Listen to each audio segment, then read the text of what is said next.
set. Pitch by 100. Pre-work. Rotate.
Hello again. What is going on? Welcome back to the channel, everybody. Good to see you here on this fine Wednesday afternoon, Wednesday morning, evening, wherever you may be tuning in from. I appreciate you spending a little time with us here at the V1 Nation. We have a special treat today coming at you from the X-Plane 12 side of things. I know there have been some of you that have been wanting to see X-Plane 12 content back on this channel in quite a while. So for those of you that have been waiting patiently, I appreciate you. For those that have been waiting impatiently, no comment. But we're back at it again. We are in one of my all-time favorite birds, though, the toliss A319. I love A319s in the real world. I love flying the 319. It's just got some little sportiness to it. I mean, you just can really kind of manhandle this airplane, so to speak. So it doesn't matter what the ATC restriction is. You can get up to top max ceiling. You can get down when you need to get down. You can slow down when you need to slow down. It's just a fun little bird. So today, with toliss releasing a massive update to the 319, bringing it up to the A320neo standards, we're going to give it a shot. New cockpit, new textures, everything is looking very, very nice. Now, one thing that really prompted this stream, the last time we did a max failure stream, the toliss aircraft was limited to, I think, 6 failures at a time. Well, toliss has since saw that video, upgraded or updated that to show or allow 20 failures at any given time. So we have Failures turned up to maximum. Ready to go. We got a flight from Lost Wages, Nevada. We're in the Nevada 1 Battleborn livery, headed over to Albuquerque, New Mexico, because you guys are absolute savages. Because I put a poll out. I was all set up to go over the water. I was going to go Tampa to New Orleans. Figured, hey, we have some water, no terrain to worry about, and, you know, might have to do a little ditching situation. No, I decided to become a man of the people again. I put a poll out there for my members, and y'all voted for Vegas to Albuquerque, which is a route that I don't think I've ever flown Vegas-Albuquerque. I've been to Vegas, I've been to Albuquerque. I don't know if I've ever just gone Vegas-Albuquerque, so now we are on a route that I am not familiar with. We have a lot of high terrain. It's 100 degrees here already at 7 o'clock in the morning in Las Vegas. We're going to load this airplane up decently heavy. Actually, I don't know what SimBrief did. I was going to max it out, but I think I forgot to do that. So we're just going to see what SimBrief gives us. And we got high terrain all the way to the high desert back into Albuquerque. So what could go wrong? I don't know. We're going to find out. I hope you guys are ready to come along with me on this one. It should be entertaining at the very least. Again, shout out to Toliss for continuing to put updates out on X-Plane 12. They are hard at work. The airplanes are not forgotten. If you're an X-Plane fan, then I don't know how you would ignore the Toliss team as a development team, because they're just absolutely fantastic. They continue to update their products, get them up to speed, and now it's very exciting for me personally that even the 319 is full steam ahead here, ready to go. Now, I do want to open up, let's go ground ceviche. Open, and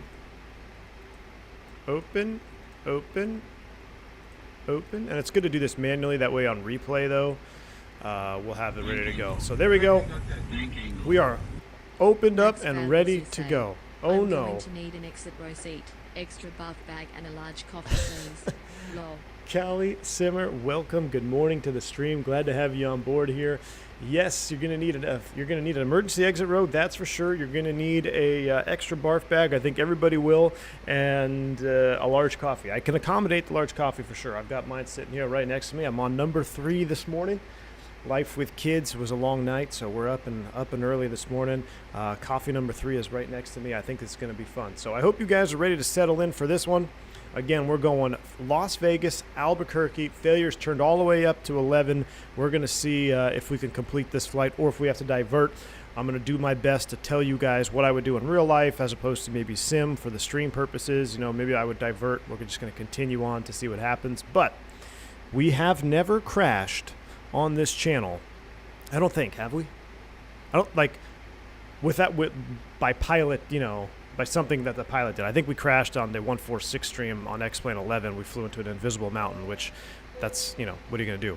But we're going to try to hold true to that. We're going to do the best we absolutely can to walk away with this safely and hopefully everything intact. So let's get into this. Niels Christensen, thank you for the 38 months of support, my friend. While I'm not very active on stream, I still appreciate your instructional material. Also, X-Plane love. Niels, well, thank you for the 38 months of support. Those V1 wings are looking fantastic on you, my friend.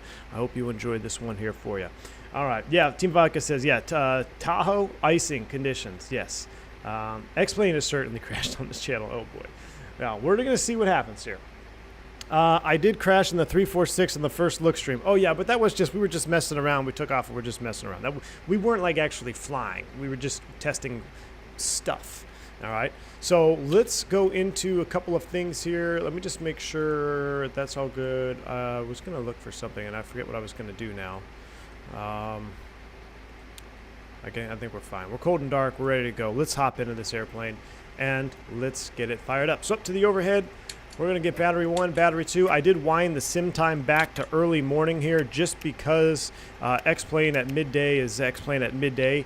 So I wanted to just give us a little bit of lighting. You can see the cockpit is looking pretty darn good here. Definitely right up to the 320 Neo standards.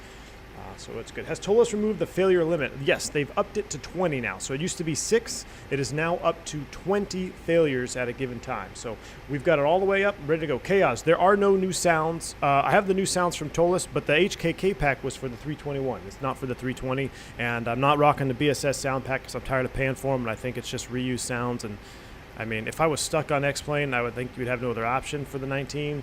But I'm be a set. We're not going to get into it. But when the HKK sounds or whatever come out for the 319, we'll definitely have to pick those up. But these are the new sounds, default sounds for the 319.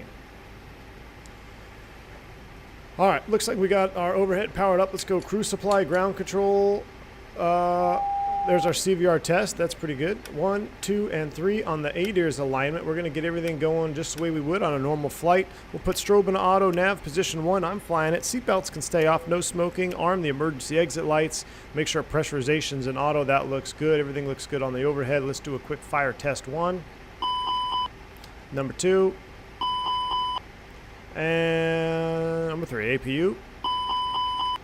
Very nice. Everything looks good on the right-hand side. Data on the third ACP and the PA. We're going to turn that out and on just so we can record the flight attendant PAs on the CVR because we may need it. The default toliss sounds are not bad at all now. Yeah, Brick Teller. So these are definitely updated. If you guys remember, this is what you got to give it to toliss. I mean, when the 319 first released, and the sound set, I even did a very first video on the 319. I mean, this airplane is gone through an extreme amount of changes, all for the better. And also, check this out. Yeah, we're in the 319 with the foldable tray table. If this is in op in real life, I'm just going to declare the airplane not fit for duty, and we're not going to fly it. So glad that we have our tray table. That is an Airbus pilot's #1 priority. Make sure you have a functioning tray table. Ready to go. Morning, James Minton. Thanks for the continued support. He says landed in Newark after an 8-hour 7.5 flight. Oof, that's a long one. James, welcome to the stream. Glad to have you on board, my friend. Let's continue with a little bit of our flow here. We'll come down here. Let's go ahead and check our engine page. We got plenty of oil in there. We'll go to our pressurization. We are in auto. We're amber X'd out. That's normal. We are nice and full on hydraulics, and our fuel is pretty much set. We're going to come down here. We're going to initialize. So we do have what's it called, AOC in this now, and data link. We're going to do a flight init. It's going to uplink all of that stuff. While it's doing that, I'm going to just do another sweep of the panel. Everything looks good. We're 2000 on there. Now, we are on VATSIM, believe it or not. I know you're not supposed to declare an emergency on VATSIM when the controller's not online. Hopefully we don't have to do that. But I was thinking about that earlier. I'm like, why is that even a rule? Because in real life, what if you're flying to an uncontrolled airport and you have an emergency? You're just not going to say anything? I don't know. I just find that's a very strange rule to have in place. But if it becomes an issue, we can always disconnect. We got 22.8 Unicom on 1. Here is us right here. Las Vegas, Albuquerque. We're Cactus 357. Well, we're going to bump up those rookie numbers to 99 right there. I'll tell you that right now. Alternate of Roswell, New Mexico 370. On the 319s, we're going to hit the ILS Align IRS button. That is in the box. And that just leaves us with our departure and arrival. Now I got to figure out how to toggle the tablet though. I do miss this. So here we go. We got our AviTab. You can see the flight plan that I have. AviTab is a million times better than Navigraph in the Navigraph app in Microsoft. I mean, what I would give to have a nice, easy, functional AviTab in Microsoft Flight Simulator that's not the Navigraph app, which is, I think, just clunky and terrible in Microsoft Flight Sim. It would be awesome. You could load PDFs. I loaded this PDF right into the sim here so you guys can get a look at it. So this is our flight plan today. We're on the Knights, don't say Nits. It's the Knights 3 Ski Gallop Lobo 3 arrival. Good. I saw somebody landing on 2.6. I'm going to assume it's on 2.6, so we're going to take 2.6 right for departure. And let's load in our SID here, the Knights 3, and we're going out to the ski transition. We'll insert that. Boom, Al W, 21 months of support. Appreciate you so much. He says, got the chiropractor on speed dial. Here we go. Al W from the DFW, my friend. Hope everything is well out there in the Lone Star State. Missed it. Glad to have you on board, man. Yeah, chiropractor on speed dial for sure. This could get spicy. We got to go through a lot of our single engine. We'll get into it. We got a lot to do here. So let's get our flight plan good, and then we'll go from there. All right, we got our departure procedure, Gallup. After Gallup into Albuquerque, we got the Lobo 3 arrival, which we need to pull up some weather. So let's go over here. Let's go ATSU. Let's go AOC. Let's go weather request. And let's pull it from Albuquerque destination weather. I want the ATIS or the METAR for those. Then we'll go over here, we'll go receive messages, we're going to pop them up. I just want to see what Albuquerque has. 10 miles, 280 at 5. So with winds 280 at 5 in Albuquerque, I don't even know what the runway layout. I haven't been Albuquerque in forever. ILS 8. Is that all they got? That's pretty weak. What were the winds? 280 at 5. That's almost a tailwind. Shoot, I don't know. Let's just put the ILS 8 in there. That is a tailwind. 3. It's a long runway. I have a feeling we're going to need a long runway. Let's just load in the longest runway as preventative. ILS 8 on the Lobo 3 arrival. And that's off of the Gallup transition, which is here. And approach via, I'm not even going to load it up because I don't know what the approach via is. So Lobo 3 to the ILS 8, that looks good on our flight plan. Now, this is where it's going to get spicier, and we're going to configure the screen here, which, oh, you know what? I might wait for that to finish aligning before we do our secondary. That way you can watch me build it in real time. So while we wait for the INS to align, we're going to pause our diff rip or a McDo setup here, and I'm going to skip ahead because I want to build the single engine procedure like we do in real life all the time, because we are max failures. Who knows what's going to happen out of here? So we got to make sure we got everything set up. But before I do that in real time, we're going to print that actually. So I want to come back. We're going to print the Vegas weather while we were here. Received messages, lost wages, METAR. I'm going to print that one. While that prints 2999 on the meter, we'll throw that up there. 2999. They are synced up, so they should all work at the same time. 2999 is set. We'll get constraint mode on. That looks good. We're still got everything going on here. There's no DCDU need today. RNAV 26, hopefully. All right, I'll have to keep an eye on that. Peyton says, when I zoom in, I want to be able to see what I'm zooming into, not get smaller. Exactly. You're talking about the Navigraph app for sure. All right, 2999 is set. Things are coming to life here. It's 34C outside, so I'm going to just get the APU fired up because it's 96 degrees in the airplane. We can't board right now. So let's get the let's get the APU fired up because we're going to cool it down. So we're going to get the APU fired up. We'll do a little listen to the default sounds here. These passengers don't know what's coming for them, I know. In before dual engine failure at V1. Yeah, hopefully we don't have that. RNAV 26 for cinematic purposes. Ooh, okay. If it's the RNAV 26 that good, I'll have to load it up. There's a SimBrief plugin panel for Microsoft. Excellent, what you're looking for. Is there really a SimBrief plugin panel? I'll have to look into that spurious podge, because I'll tell you right now, the Navigraph app is... I think I'd rather plan an entire flight plan with an E6B across the globe than have to deal with that app.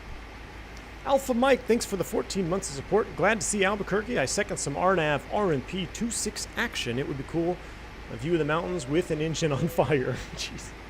Alpha Mike, well, I appreciate your confidence. All right, we'll set up the RNAV RNP 26. We'll do that right now. Good luck. Sounds like you need it. Jessica, appreciate the 11 months of support. Alpha Mike, 14 months of support. Appreciate both y'all. Very kind. Did this thing spool up here? Because we don't have very many sounds. What's going on? Our sounds are set proper. It's all right. So it's up and running. Cool. I'll tell you what. Let's just get rid of the. Let's just get rid of those trucks because they're kind of loud. They're just going to drive away. I'm tired of listening to them. We're not going for realism, or we're not going for juice view out here because it's still X-plane, so we don't have to worry about that. But we'll get rid of the trucks. That way we can focus on what we're doing. We have 1 more minute to align. Pretend we waited 3 minutes for the APU bleed. I'm going to go ahead and hit the APU bleed push button.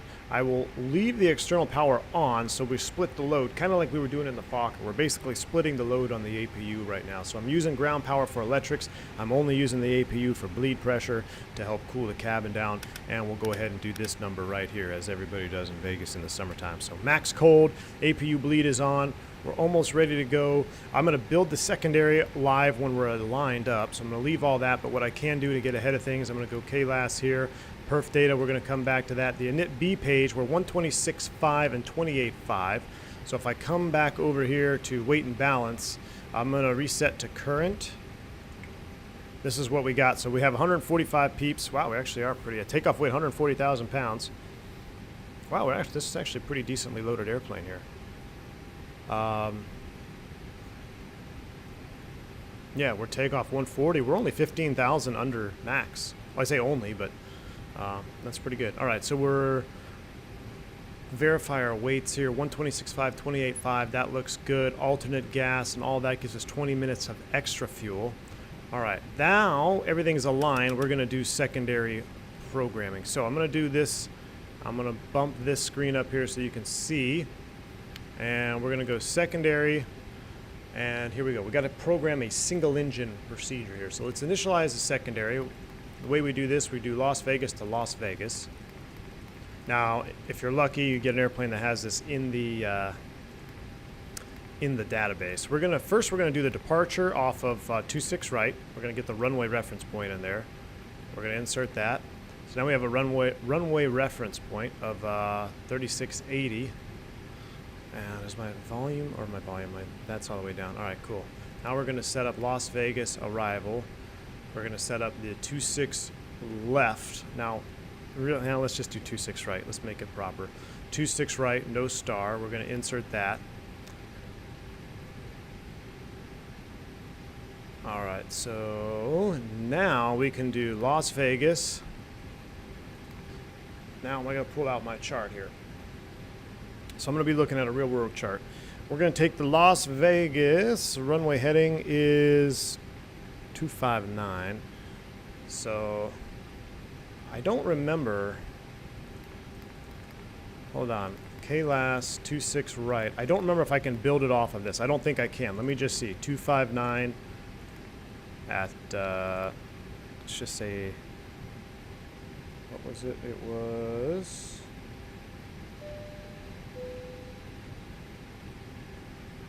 I don't think this will work. Oh, shoot, it does. I'll be damned.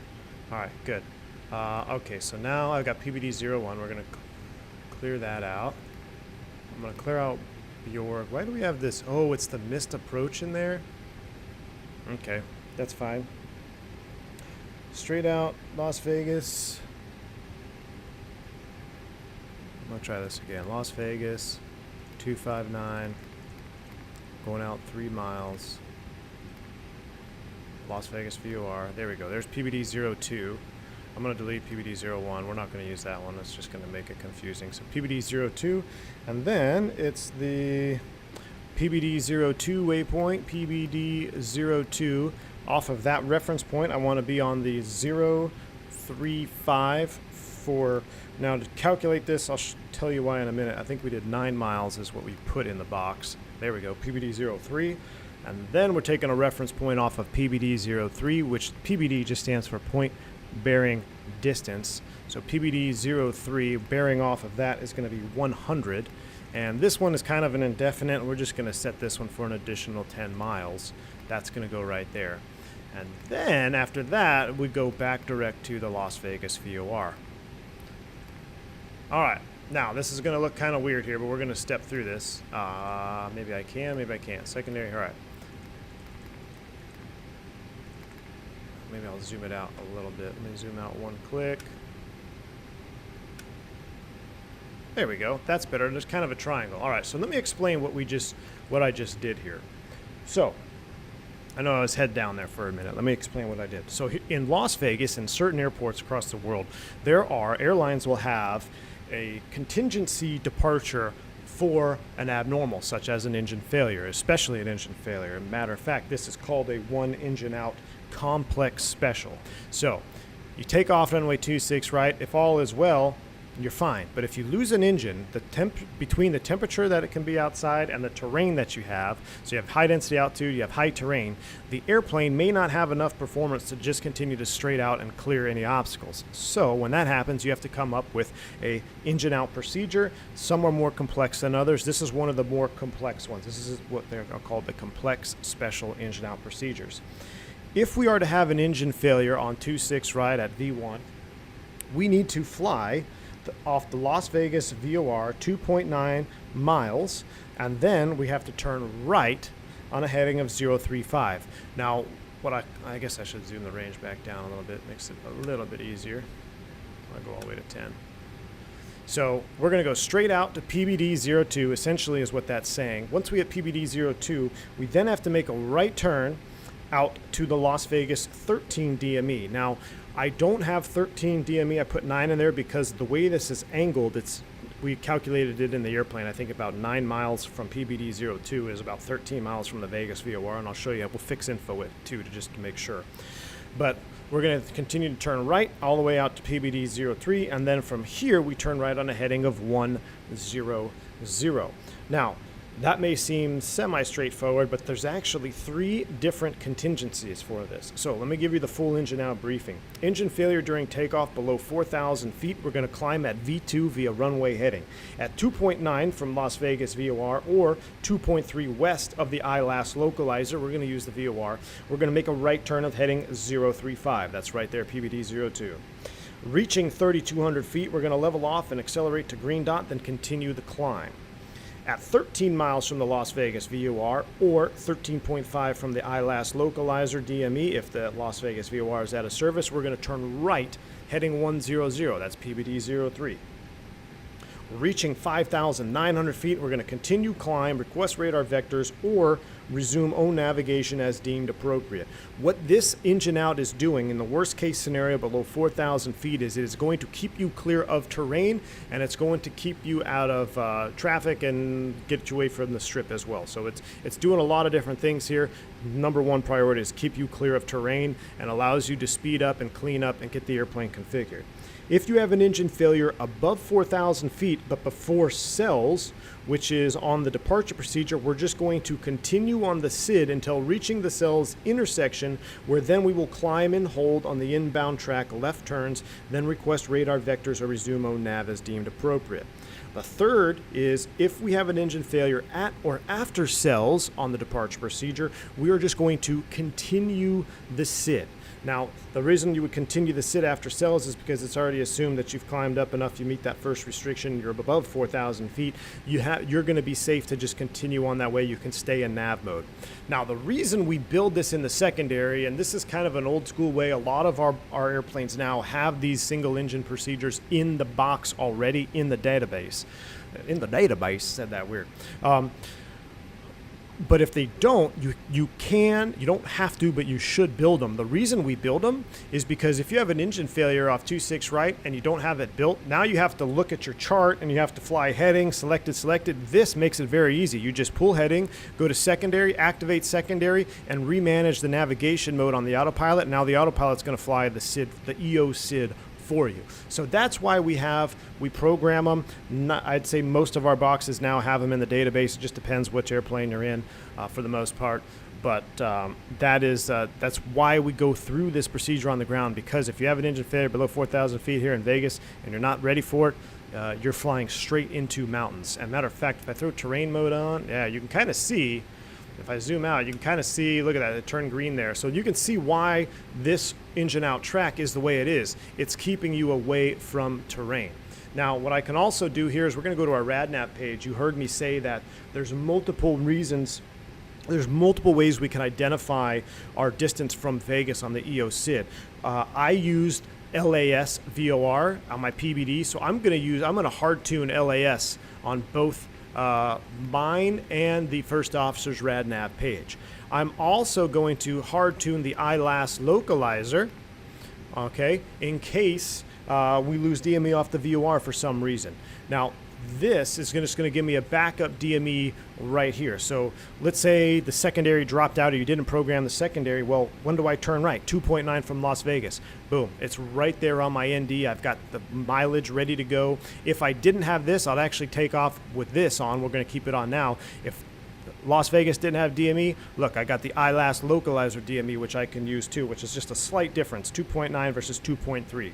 So you're going to take off. This is one of those instances where you will take off with the LS push buttons on. You may or may not, but if you need the Las Vegas or the ILAS loc DME, you will have it on because there's no other way to identify where you are.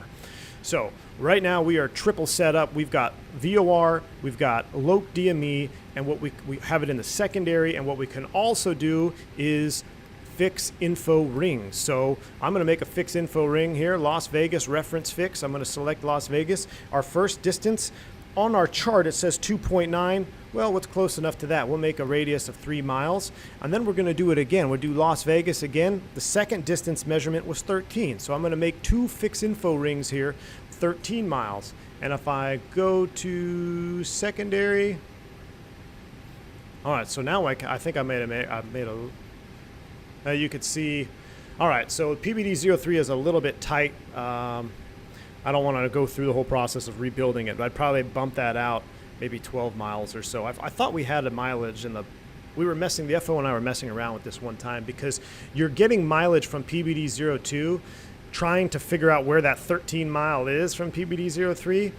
But if you turn early, I mean, if anything, it's going to keep you more clear of terrain. But you can see here, in case we lose everything, we have a secondary fix info ring there in the backup. And we've got our narrow ring at 3 miles. And then we have and you can see PBD02 is right at 3 miles. That's perfect.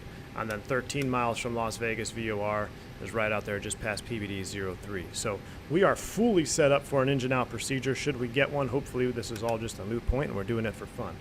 Jeremy says, how would you activate the EOSID if it's already in the database? Very easy. In the real airplane, it will detect an engine failure, and if you take off in the perf page, which you will, if pilot flying should have the perf page up, and the pilot monitoring will have the flight plan page up. If you have an engine failure here, there'll be a little line that pops up and it says activate EOSID. You press that and it will automatically cycle to the engine out SID. So it makes it very easy. It's one button pressed down.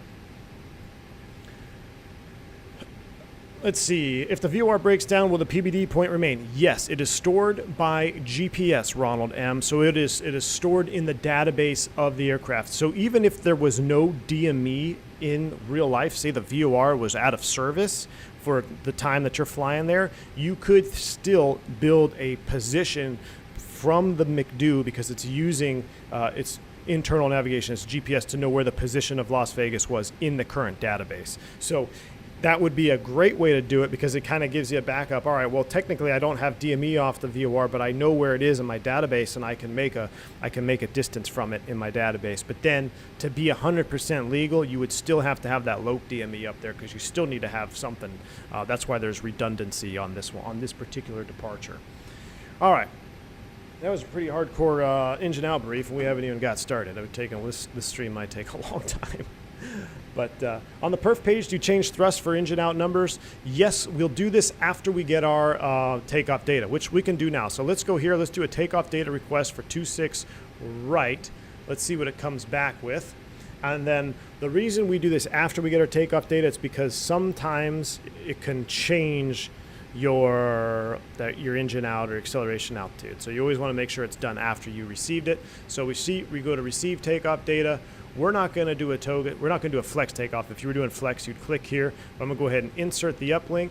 That leaves us 37, 37, 40, flaps 1, up 0.4, no flex. Engine out 30, 80. Let me check with my chart. Let me make sure that jives. Engine failure below 4,000. What are we going to do? Reaching 3,200 feet, we level off. So we're actually going to change this number here. Engine out acceleration. 3,200 feet is set. So that's why we do it after, because if you did it before and then you got takeoff data, it might revert this back to the whatever the default is that your company has set up for your engine out, whether 1,000 feet, 1,500 feet, whatever it may be. So we change the engine out acceleration altitude after takeoff data has been received. All right, takeoff data is set. Secondary is in the box. Oh no. Hey, oh my goodness, look at that bad boy. For a little bit, can I sneak off the plane and go pick up a green chili burger from Blake's Lotta Burger? I'll grab you one too. C2A, that sounds fantastic. Thanks for the $5 bank angle check. Blake's Lotta Burger. Yes, run up there and grab one for me if you can, please, C2A. Grab one for the FO as well. Thanks for the $5, man. Appreciate the support, dude. Very kind of you. And grab Cali Simmer while you're up there. Always gambling in the slot machines. We're always delayed because Cali Simmer's up in the slots. Dougal says I have information overload. Yeah, it's there might be some information overload on this stream. Sorry about that, Dougal. But it is what it is right now. We're going to have fun with it. We're going to have fun. No ATC online. We'll set our cruise altitude of 370. 370 is set. Make sure everything is done. I'm going to go ahead and disconnect you. We have our fuel. Let's get our fuel tank pumps on board. Seatbelt sign can come on. Verify it is balanced. 14,000 required. 5.8 in the box. Let's look at our Avi tab. I want to go to our takeoff fuel is 13.7. Geez, they only gave us 300 pounds of taxi. Rip. All right.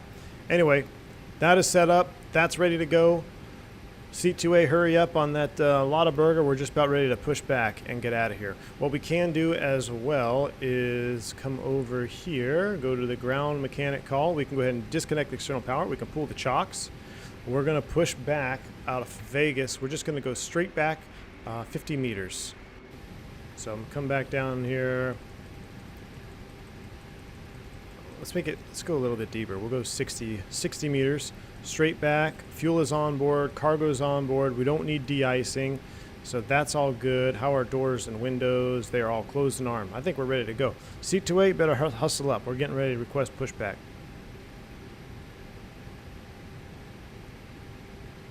We're heading to Albuquerque today, Matt Dawson. We are headed to Albuquerque. All right. Pushback truck is coming. I'm going to get rid of the ground handling guys out there. We'll hide all of them. So before start checklist, windows, doors, and slides, closed and armed, beacon on, thrust levers idle, parking brake is on for now. Before start checklist is complete. I can get rid of that now, which is pretty cool. I'll throw that up there. What's that weather? That's Las Vegas, 0 at 0, clear, beautiful. 2999 is set. They're lifting. We'll go ahead and release the brakes. Hey! Brakes release. Here we go. We're on our way back.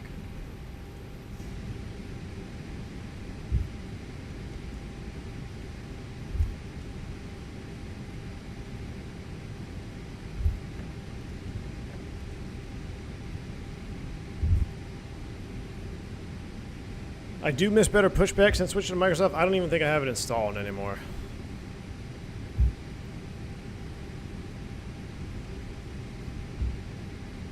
This might get on an episode of Air Disasters. Oh, that was pretty short. Maybe I should have went farther. We can make the turn out from there. That's fine. All right, we'll go ahead and set brakes. Brakes are set.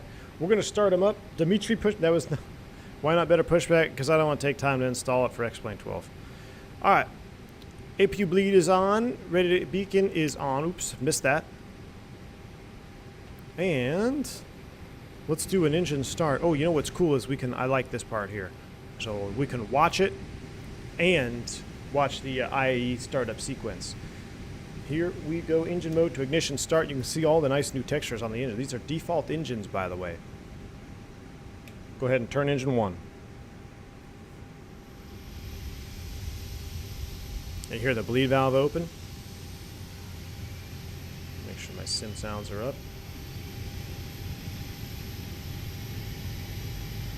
Actually, it's a 1 min install, but it takes 10 minutes to find it. The Carta mod works with the airplane. Nice thrust set.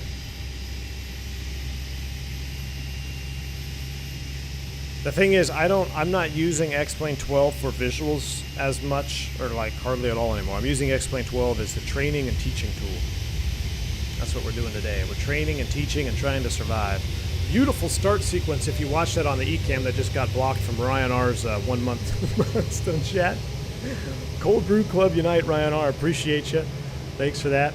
Probably shouldn't have had the engine page displayed right there. But very good depiction of the engine start. You can see the power transfer now. And we have a stable on engine 1. We're going to do a 2-engine taxi, so let's go ahead and start engine 2. Let's start this one from right about here. See if it's a little different sound on this one. Go ahead and turn it 2. PTU's kicking on. A319 is the only toliss I don't have, but I might have to bite. Niels, the 319 is my favorite, man. Toliss did a phenomenal job of differentiating the flight model between the 19 and the 21, especially. And the 20. The 20's got its own little character, but it's less prominent, or less pronounced. But when you fly a 19 and then you fly a 21, you definitely know the difference, and they did a phenomenal job getting that together. RC Flyer says, so far impressed with what they've done. 319 looks great. I totally agree with you, RC Flyer. And everything you're seeing here is default, too. There's no mods installed. This is straight out of the box, the latest and greatest updated 319.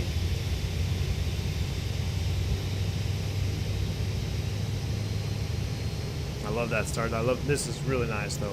I love having IAE engines again. It's so nice having IAEs. All right, well, it sounds like we got 2 good starts. I just heard the power transfer. We'll go back here. We'll arm you. We'll go ahead and extend flaps from right here. We're doing a flap 1 today.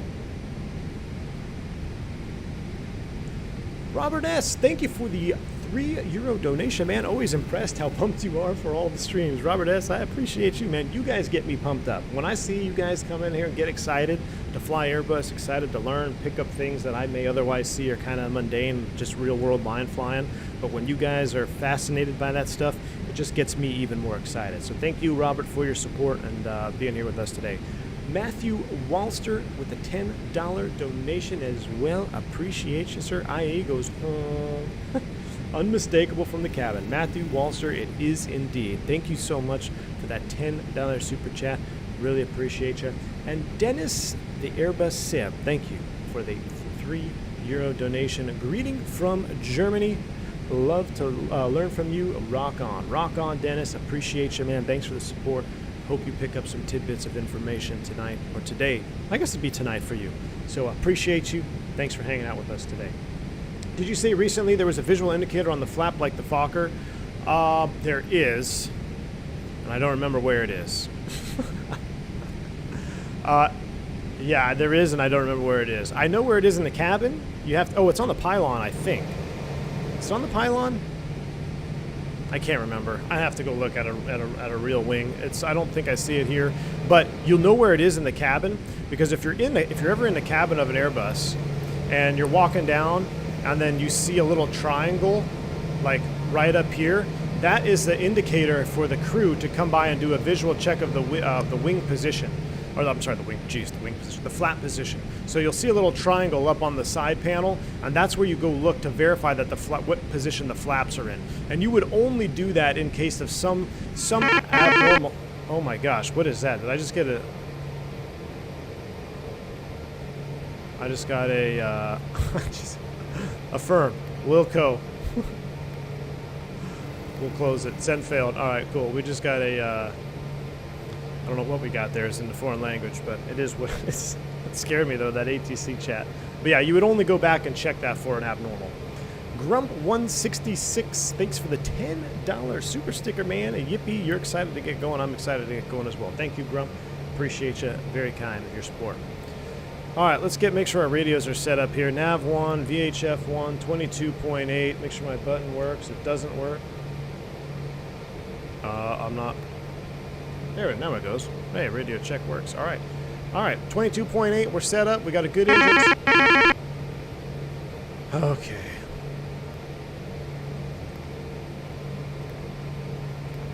We're not even connected. Oh, it's because it's popping. All right.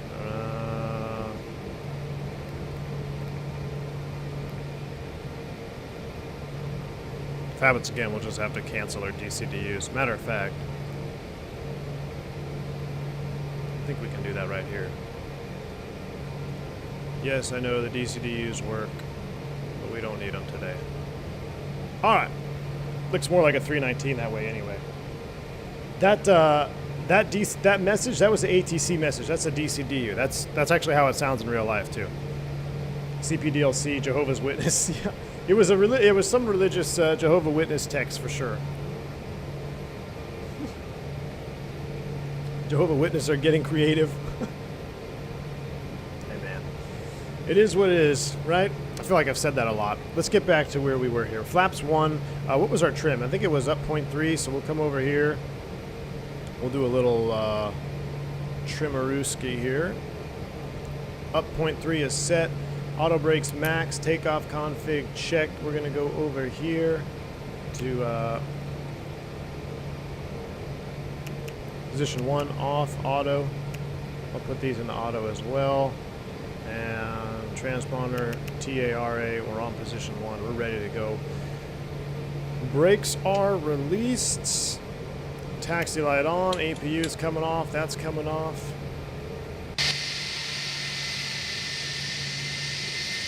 Let's get this show on the road. Wrong side, good to see you. V1 at 319 and failures? Yeah, sounds like real life. Indeed it does. Doesn't it, wrong side? I don't know why I do this to myself. Look at that lovely 319. Man, Phoenix 319 when? That looks pretty darn good, I gotta say. 319 is looking pretty good from the old toliss team there.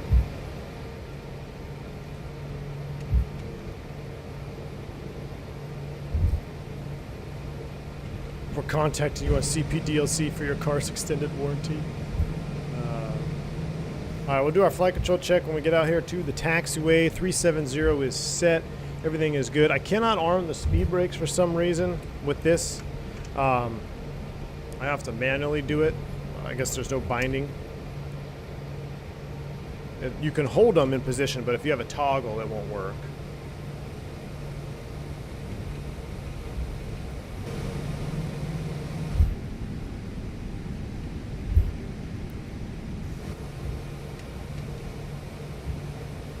The ground friction and nose wheel steering is still far superior in X-Plane. That is for sure. I feel like nose wheel steering in Microsoft is just, I feel like you're taxing around with an Xbox controller, which would make sense.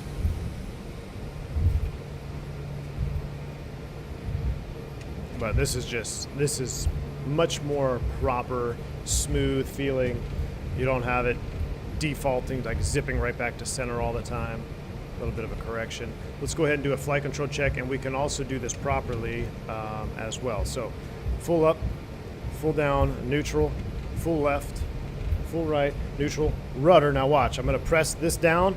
There's no turn on the taxiway, just how it should be, full left, full right. Now watch, if I don't do that and I try to go full left on the rudder, you get a little bit of nose wheel movement because the nose wheel is still connected to the rudders at a minute percentage as opposed to the tiller when you're below a certain speed. So that's why you have this push to disconnect, and now I can do full-blown rudder checks properly in X-Plane 12. You don't have that little defaulting jolt to the left or right.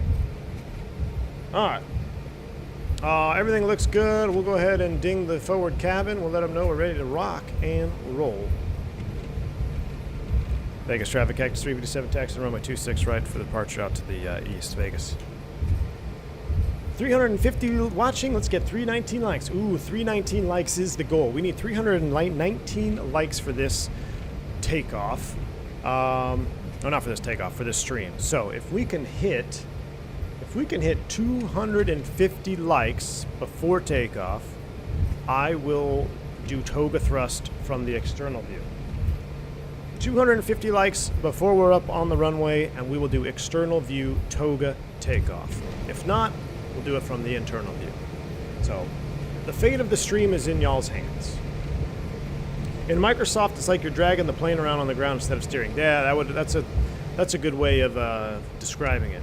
Would the mini FCU work with toliss? Caleb, that's a great question. I don't see why it wouldn't.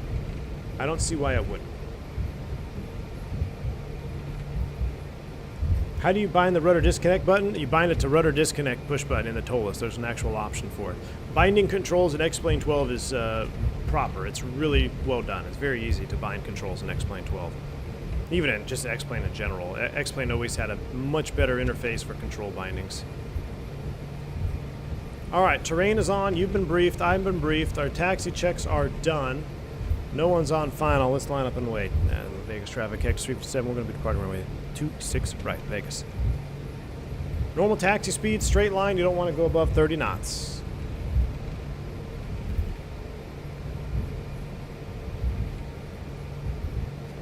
Are failures set to max? They are.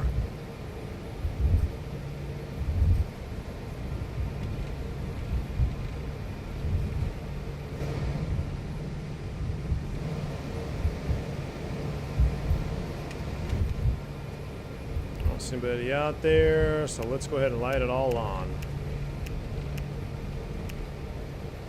Ah, I can't reach that nose light. Had an A319 declare airborne emergency yesterday for an IDG failure. Lots of power flickering and smell of smoke. Didn't seem like crew followed common diverted out of panic, but be pooping bricks too. I'd imagine just start Apu and discount IDG and continue. Wrong side. Appreciate the $10 bank angle check. Wow, man, that's there's been quite a few of those happening.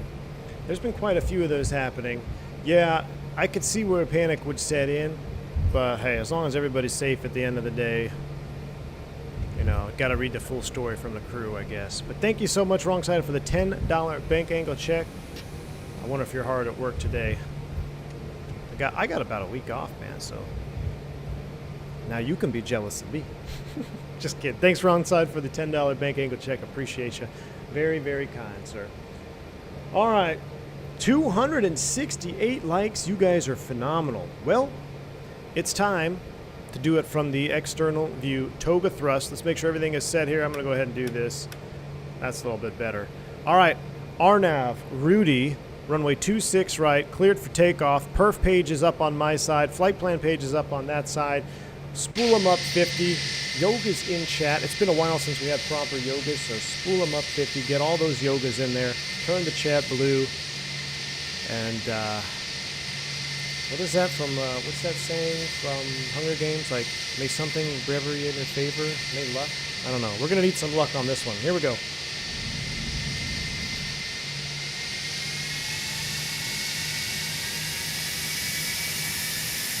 Yo, wait.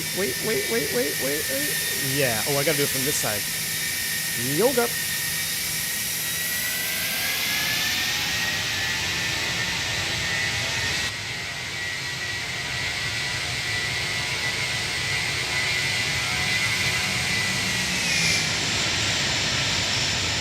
Oh, man, Toga, SRS runway. Auto thrust is blue. All right, let's get back to center line. 80 knots thrust dead, 100 knots check. We'll past all that. V1, rotate.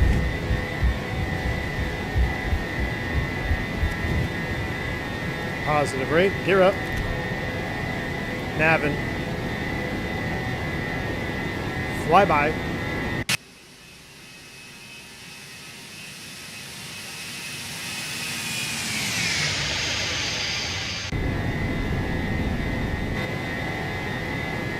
It's important to stay on your V2 profile here, your SRS commands for the terrain.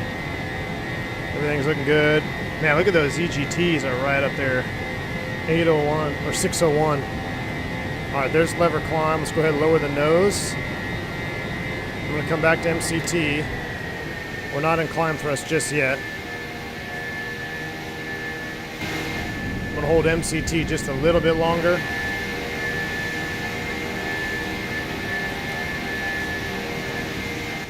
There's thrust climb, nav.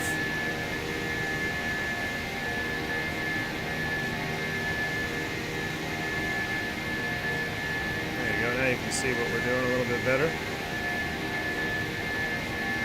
All right, start the turn, 230 knots. It looks like we're gonna be kind of tight to that one, above 4,000. We already crushed that. There's S speed, let's go flaps 0 after takeoff checklist.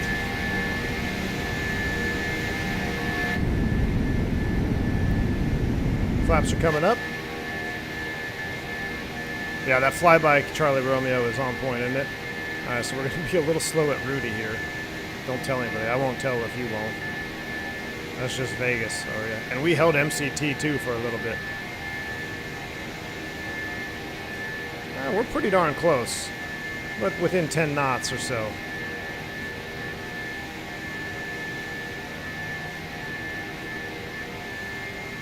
All right, cells is at or below 8,000. So on our engine out procedure, we're in between now. We're above 4,000, but before cells. If something were to happen right now, we got to hold at cells on the inbound course. But right now, everything is looking good. T's and P's are all in the green.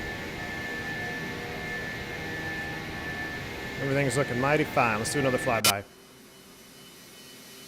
Oh, it's a below 230. Thank you.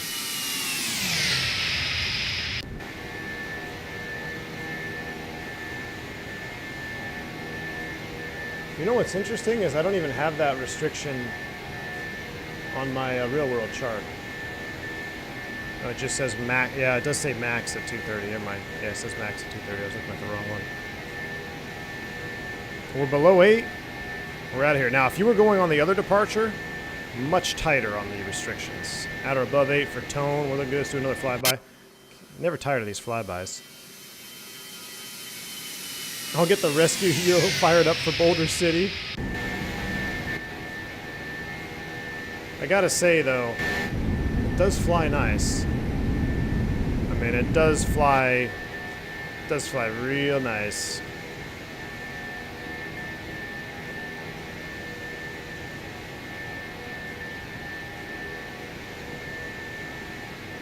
Almost looks like my flight director bar was flashing at me.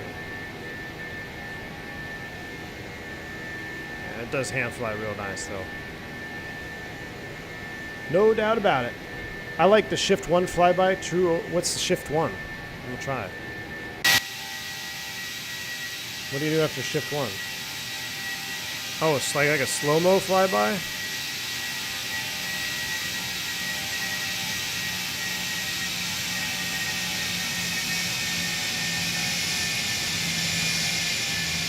Well, that's pretty cool. I never knew that existed. I never knew that existed till just now. We're above 8. We're at a 10,000. Let's go ahead and clean her up.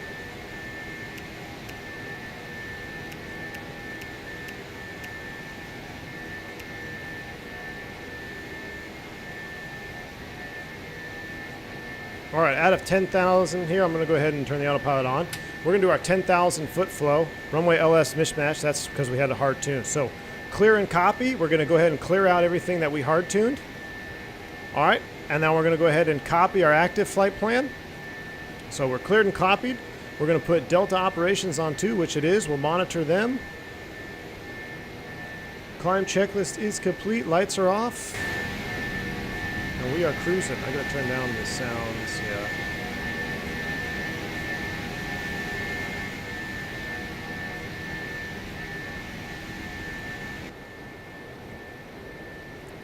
All right, we're 12,370. And no more terrain. I don't think that's really a factor. We'll go ahead and turn the terrain push button off. We'll go ahead and enjoy some wing views here.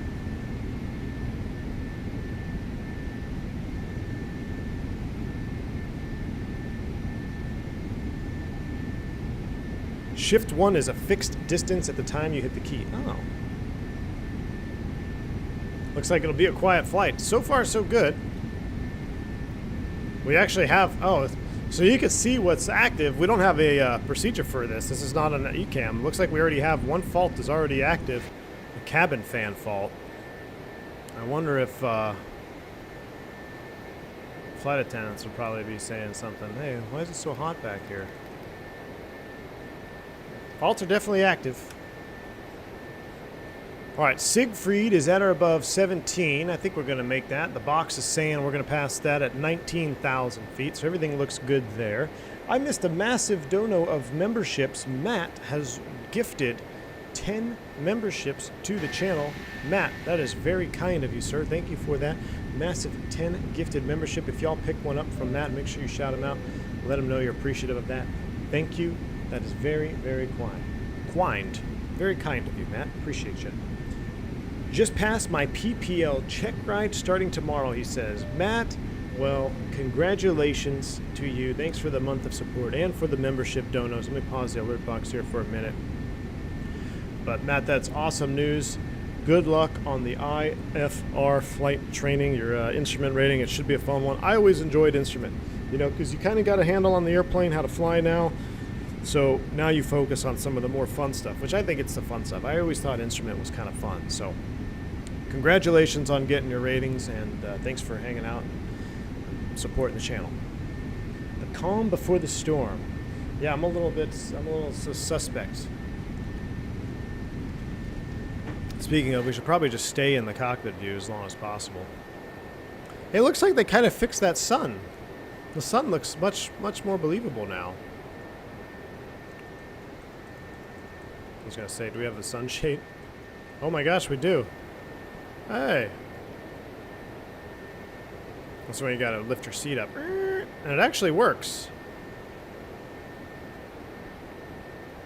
Hold on, hold on. Let's go full immersion. Does this work? Oh, I need to lift it up. It goes in and out. I can't raise it. So when the... Oh boy, what do we got already? Alright. Oh, interesting. Let's stop messing around. Clear the caution. Brakes. System 1 fault. Alright. I have control of ECAM actions. Let's go ahead and get to work. That's an interesting one. I think I've had this in real life. Okay, System 1 fault. Let me look it up in the ECAM here. You guys have control. Brakes. System 1 fault. This is failure of one of the BSCU channels. We have 2 of them. It is a crew awareness message. Okay, clear brakes. Clear brakes. In-op system, brake system 1. Okay, brake system 1 is not working. We have another system, so we should be fine. But all right, we'll acknowledge the caution. We'll continue on. We'll send a little message. We're at 18,000 set standard. I'm going to go topless. Let's go ahead and turn our speakers on. We'll put our headsets off. And all right, well, brake system 1. So I'd come down here, send a message. I'd go into the ATSU. I'd go AOC, free text, and I'd say, hey, advise maintenance in Albuquerque that we got a brake system open right up. All right. I say you declare an emergency online when it happens.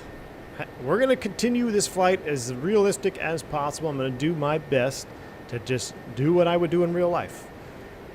Which we would also have... I forgot to do all the takeoff perf in here. You guys can see...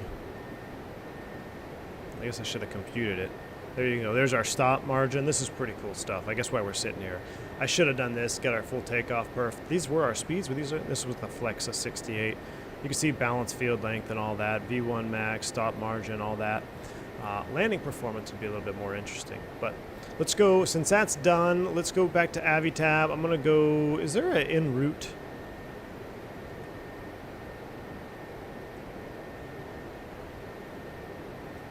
Yeah. So I would have a, is that an aircraft? Is that traffic? That's pretty cool. So I would probably have our en route chart displayed. Something like this. It would be really cool if I could have the airway chart on there. What can I do? Ooh, Navigraph high and route charts? No. Does that work? Does Navigraph high and route? Because that's exactly what I would have up in real life. That would be really cool if we could load them. I don't think it will. Nope, doesn't look proper. I have an odd feeling about Albuquerque Center being online for this. I wanted to read what Wrong Side Dono said, but it didn't just play in chat. Can you replay it? Thrust said, yeah, he had a IDG failure, or not he. There was an airplane that he was working that had an IDG failure yesterday, real life. Now what map data did I have? I don't know what I had. Had a real IDG failure, and it looks like the crew diverted because they smelled smoke, which would seem plausible.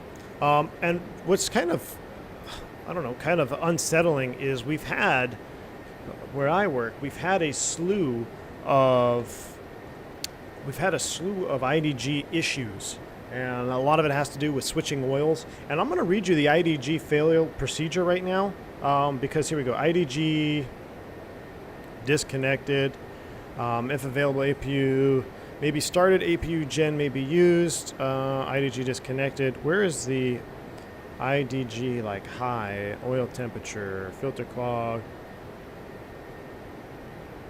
Alright, if you were IDG affected, off. If the associated engine is running, the IDG must be disconnected, which, that's up here. We talked about these before, the IDG switches. Man, as the sun is coming up, you can really see the texture work on the overhead panel is actually quite nice. Really, really well updated. Press the IDG push button until the gen fault light comes on. Do not press for more than 3 seconds to avoid damage to the disengaged solenoid. IDG fault light goes off when the IGD is disconnected. So if you had a high oil temperature or low oil pressure, you would disconnect the IDG. That'd really be the only time that you would do this. When that fault light goes out, that means it's disconnected. If available, start the APU. We've talked about starting the APU in flight on this channel before. Remember, if you need to start the APU with a generator source, then you're pretty much unrestricted. But if you don't have any generators online, you need to be very careful of when you start that APU, because you could toast your electrical system and then you'd be really in trouble. So if you lose an IDG in flight, it's not a huge deal as long as you've got 2 more. If you were going down to single gen, then I would probably divert. So say your APU was deferred and then you lost an IDG in flight. Now you're single generator. At that point, I'm going to go ahead and probably do a precautionary diversion, because if the other one comes offline, there's probably, not probably, you're going to be on emergency electrical power with the RAT, and that's it, and your batteries. So that doesn't give me the warm fuzzies. And if you lose one IDG, chances are you're probably going to lose the second one, because there has been a study shown that says that a lot of these times these IDGs will go out concurrently, like maybe they just the same batch, or there was one brand new 321 took off from, I think, Charleston. It was going to Miami, an American 321, and they lost IDG1, IDG2, and the APU generator in one flight, all because they were improperly serviced. So if you have one fall offline, there is a chance that maybe they were just serviced and they were serviced improperly, and the rest are going to fall offline. It's highly unlikely that you would have an IDG failure to begin with, but if one fails, I'm really thinking about that second one and what's my emergency backup plan, because you never know, especially what's been going on lately with running them tail failure, or when you change oils, that can also have an effect on them. So IDGs are an interesting topic when you look at the numbers and the stats on them. I'll go ahead and put the airports up on this here, out to GCN, 25.7 for 370. Things are looking good right now.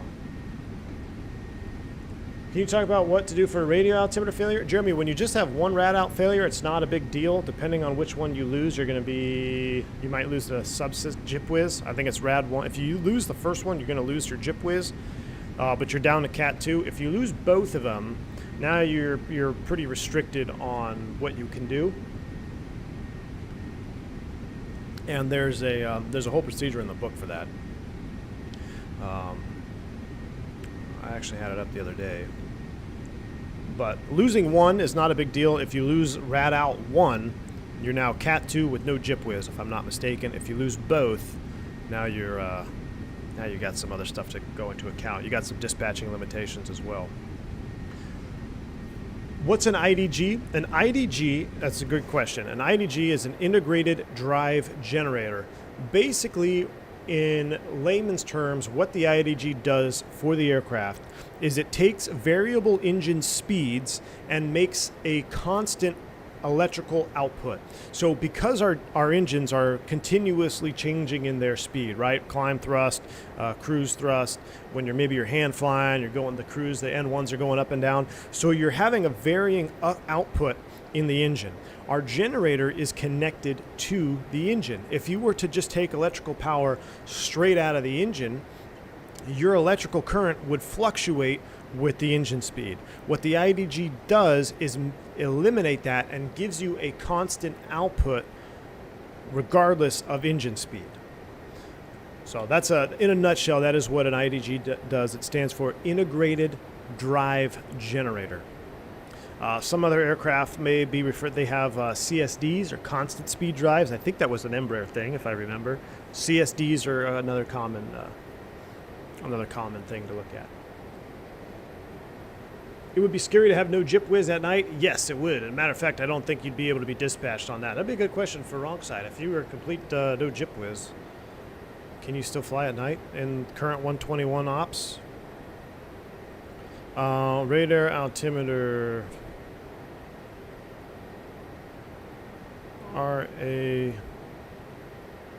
nav RA1 fault, 1-2 fault. No, where's the one? Dual RA failure.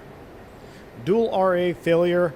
Now you have flap 3 landing, JIPWiz flap 3 on, approach speed VREF plus 10, landing distance procedure apply, direct log, landing gear extension.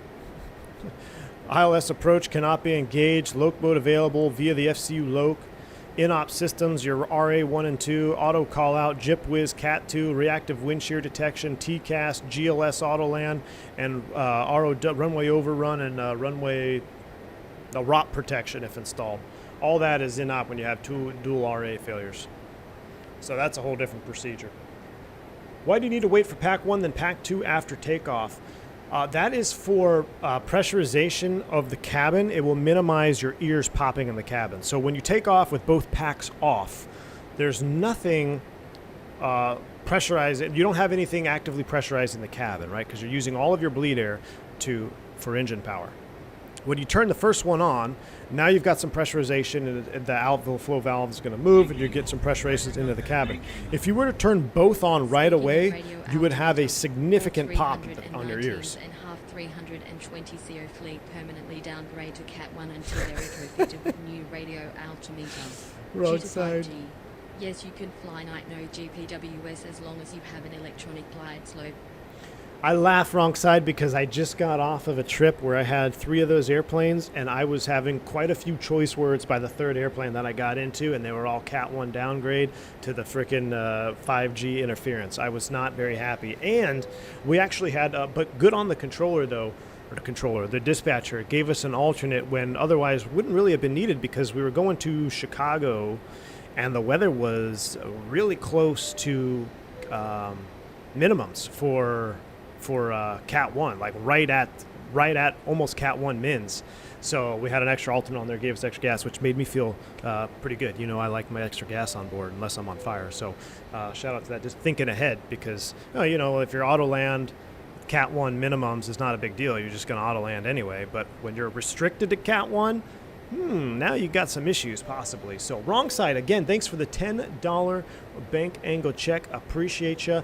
And there's the answer. There's no JIPWiz as long as you have an electronic glide slope or glide path. So you can fly at night with no JIPWiz as long as you have some sort of vertical guidance, it appears, for your approach and landing. Wrong Side Sim is a real-world dispatcher, by the way. He's got his own YouTube channel. Check him out on YouTube, Wrong Side Sim. Streams from the I love your tagline, man. Whenever you start your stream, you're like, from the wrong side of the airplane but the right seat of aviation or something like that, right? That's very catchy, man. Very catchy. I like it.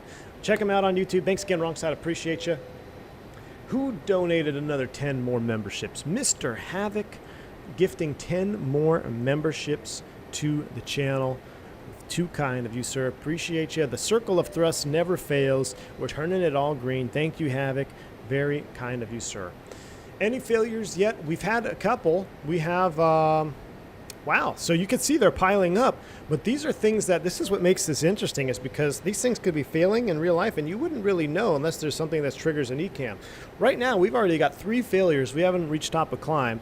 We've got cabin fan 2. We've got landing gear, BSU 1. We had an ECAM for that, crew awareness. We have comms SIDS 2 fail as well. So, I don't know why I hit save as default again. Shoot. So, that's interesting. Comm SIDS 2. Now you've got a little SIDS 2 message there in op. All right, so things are definitely falling apart on this airplane, but hey, it's just another day in a 319, right? Typical day in a 319 for us, especially the ones that are a little bit older. So, we're going to keep on chugging. We can see Albuquerque there off the map. What's our direct line distance to Albuquerque? Let's load that in there. KABQ, we'll throw that right here. Albuquerque, 295 miles to go. Watching from the fart-filled crash pad heading down to Georgetown. Guyana tonight, heading down on a 321 Neo Catco. Good to see you, man. Welcome on board. Enjoy your flight tonight. Sounds like you got your passport all sorted out, right? Good deal. Good deal, man. Finger on the master caution button at all times, exactly.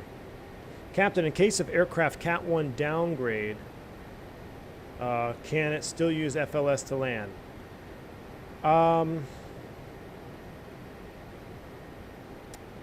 I want to say yes, Gulshan. I think I'd have to look that one up. I don't see why it wouldn't. I'd have to look at the specs on the approach. There may be a note on the approach chart that would have a requirement, but off the top of my head, I don't see why not. Now, I don't think it would be able to auto-land. Well, it depends if you can auto-land off FLS anyway, but That's a good question, Gulshan. I don't see why you can't fly an FLS approach with the Cat 1 limitation. Wrong Side says, yep, and I'm working today, but off the next 4. Thank you, Jesus. Wrong Side, well, hey, man, I think I got you beat. Let me see. And since Rui's competing for days off, I'm off until the 27th. Yeah, buddy. So what's that? That's 7 days, 8 days? Yeah. Who's going to be sending boat pictures back and forth now? But no, I'm actually going to Nashville this weekend. There's a bachelor party that I'm attending. So, all right, we're getting ready to level 370. Everything's looking good. Seatbelt sign will come offline. We'll settle on in here. Mach Alt Star. Do a quick top of climb check. So we'll go through here, make sure everything is running properly. We're not leaking any oil. Everything looks good so far. Pressurization, IDGs are working good. Everything, generator loads are split 26, 13%. That looks fine. Hydraulics are good.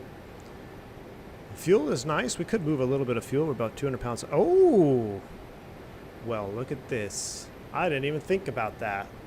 So our cabin fan that's out, it is indicated on the ECAM, but it is not. It did not produce. Okay, now, okay, we disregard. Okay, cabin fan's out. We got more issues. Hold on, I gotta look at something else here. All right, cabin pressure system 2 fault. So it's automatically switched to system 1.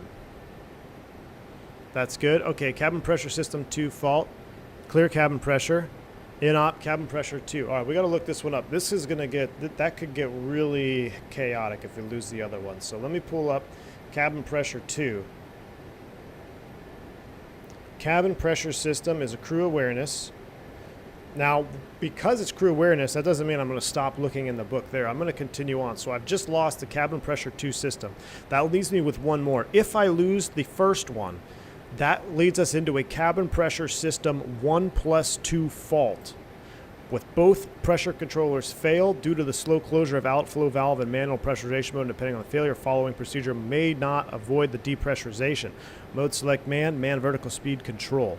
Oh boy, and we have a whole chart to follow. So right now we don't have to mess with it, but we have a failure of our cabin pressure controller on the second system. Just like everything airplanes, we have redundancy, right? We have backups. We have 1, we have 2, sometimes 3 redundant systems. We have 2 redundancy. We actually have multiple redundancies on this one. Number 1 is out. If number 2 goes out, we can still control the cabin pressurization via manual control by pressing the man push button here. If I hit the test, you see you would light this on. We have man push button on. Then we would manually control the outflow valve to control the pressurization of the cabin. So outflow valve right here, or actually inlet outflow, there we go, inlet outlet. And you can see it's switched to system 1 to maintain automatic control. All right, 32.8 for Albuquerque. Looks like he's giving us a ring. Let's add to our workload, shall we? Why not? I mean, it's not like we're flying an airplane with some gremlins.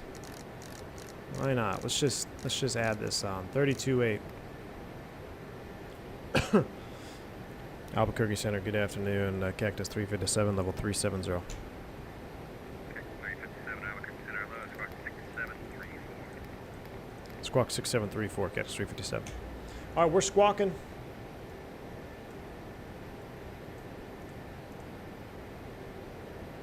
I'm prying out the mask at the ceiling. Yeah, did we ever do an oxygen check? We probably should have done an oxygen mask check. Shh. 357, you're ready to contact about 29 to the northwest. B flag says we are with more. That's us, Cactus 357. All right, so you can see, yeah, it's definitely added up. 71 shortcut. We'll stay en route for pressurization for Cactus 357. So this is another thing, kind of something to keep in mind. So he offered us a shortcut on this particular route. It's not a big deal, but if you had a pressurization escape zone that you need to prepare for, or that you are prepared for, sometimes getting a direct 2 can mess with that. It can mess with your beams, and you have to know where you are in space. For the sake of the stream, we're just going to stay en route. We're going to just stay on this route for now, but that is something you want to throw into your back of your mind. James Earl, thanks for the 20 donation there. Appreciate you. I don't see a message. Oh, you got a super, got a super sticker there, man. Appreciate you. Very kind of you. Thank you. That cough to prepare the pilot's voice. Oh, did I do something? Did I prepare the pilot's voice? No accent, unsubbing. Oh, rip. No need for the Texas code. No need for the the transponder code will be 77 shortly. Tom Pasco, it would I don't actually know what our off-route obstruction altitude is because I don't have proper charts. Wow, this is cool. But if I had the low and route charts, I could tell you. I could tell you off my real-world chart. We are just north of Winslow. Let me look on my real-world, because I actually put this flight plan in my real-world chart just to make sure in case we had some issues. So Winslow, right here, looks like 9,800 feet is our, what actually be our ROCA, off-route obstruction clearance altitude. 9,800 feet where we are right now. Explain with ya. Gustavo, good to see you. Welcome on board. Just about ready to hit the ETP, estimated time to P. Things are looking good. Let's do a flyby. Thomas says, V1, I've been missing your streams because I am in dispatch school. Ooh. I'm glad you brought up this profession to me in one of your streams. I'm enjoying class, but this stuff is tough. Thomas Garcia, well, that's phenomenal, man. Congrats on getting into dispatch school. Hey, if you have any questions, hit up Mr. Wrongside Sim. He is the real-world dispatcher. I'm sure he can help you out with anything you need. But Thomas Garcia, thanks for your support. Glad you're enjoying dispatch school. And just remember, we're counting on you as line pilots. We're counting on those dispatchers. So you are our lifeline to the ground. So we appreciate you. I guess we could look at some possible tablet chart stuff. Let's load up here, KABQ, just because I've been years since I've been here. Oh, nope. But all is still relatively quiet on the Western Front. We're on the Lobo 3.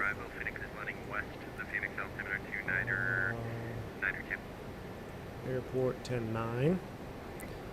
So y'all wanted the RNAV 26 too. I guess we can start throwing that in there. RNAV 26. What does that look like? Let's go back. Approaches. I'm going to do this now while I have a minute. RNP Zulu 26. This revamp 19 almost makes X-Plane 12 worth it for you, Skipper. And Gustavo, almost, man. Almost.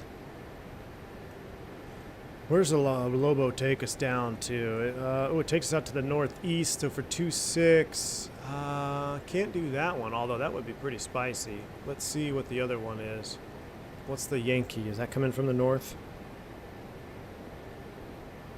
You can't wait to jump seat? Good deal. Oh yeah, we'll do this one. We'll have to do the Yankee because it comes in from the north, which is where we're at. Off of Nodme or Cadat. And I think Nodme is what we're going to load in here. So let's go flight plan. We're going to change this around. Arrival, RNAV 26, a Yankee off of the Lobo 3, off of Cadat intersection, transition, gallop still. So we'll insert that. And if we go plan mode, we'll zoom it down. We can go ahead and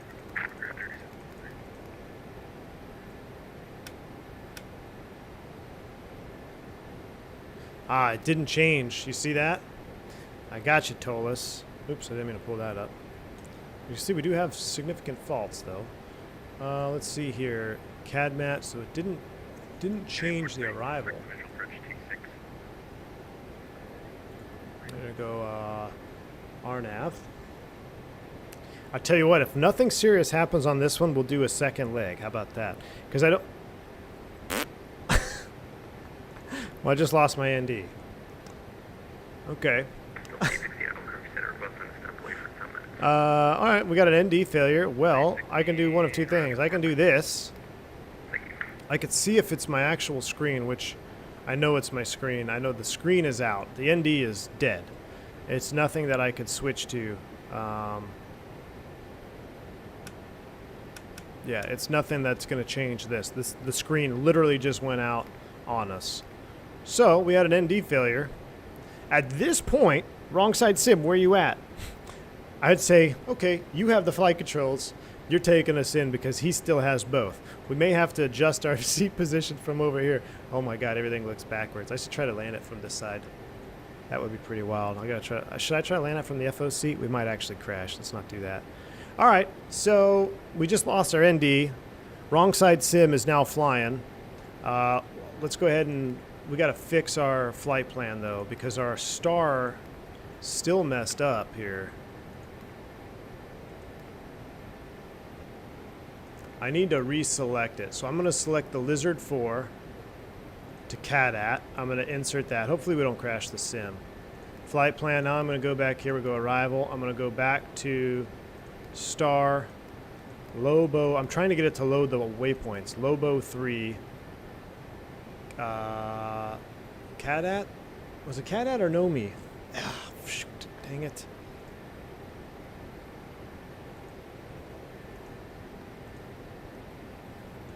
What did the star bring us down? Lobo 3. Node me. Via node me. There we go. Lobo 3, node me, approach via node me. Transition gallop.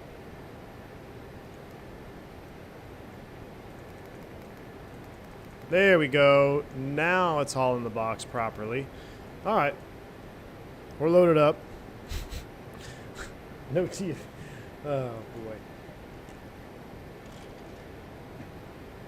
No DME. Node me. No DME. All right. So we've lost our ND. Not a big deal. I mean, it's annoying.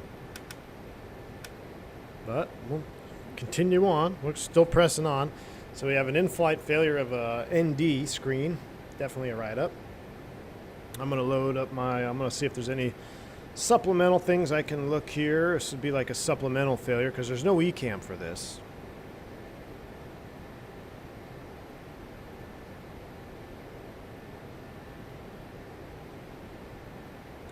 What did I look? Failure of display unit failure. Here we go. Oh, I'm proud of myself for finding that so quick.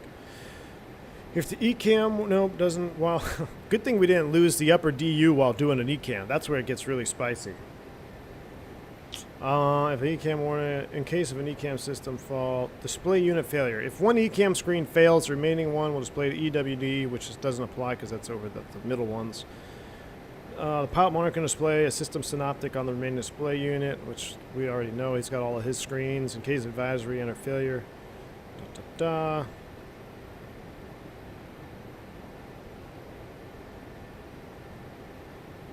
just reading through it. So really, this one is really a non-event failure. You start losing these, then it's a little bit more complex. But you can even check here. Oh, we're already on page 2. Good deal. We got left ND fail. We're on page 2 now with faults. Nope, an ND would not be a divert in real life. We'll just continue on. Now, if we were going somewhere that required a Cat 3 auto land to get in, now it's going to get spicy because I got to look up the required equipment for an auto land, and I don't know. Actually, I don't think we'd be able to do it with our current failures because we got brake stuff and a couple other things. So we're pretty much screwed from an auto land at this point. How do I work this exit door, bro? Again, just checking. Speaking of, I'm going to come in here real quick. Okay, it's all grayed out. Callie Simmer's right here, starting to freak out. No worries, Callie Simmer. There's your safety right out here. Just wait for us to shut the engines down before you hop out. And go this way. Go out this way. Follow the arrows. Oh, that's loud. We got another issue now. FWS, Flight Warning System, SDAC 1 fault. All right, things are falling apart rapidly. Things are starting to fall apart rapidly. FWS, I think that's just going to be crew awareness. SDAC.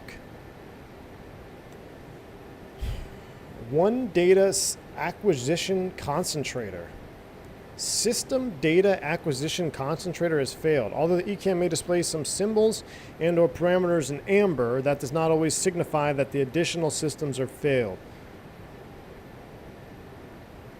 Monitor overhead panel.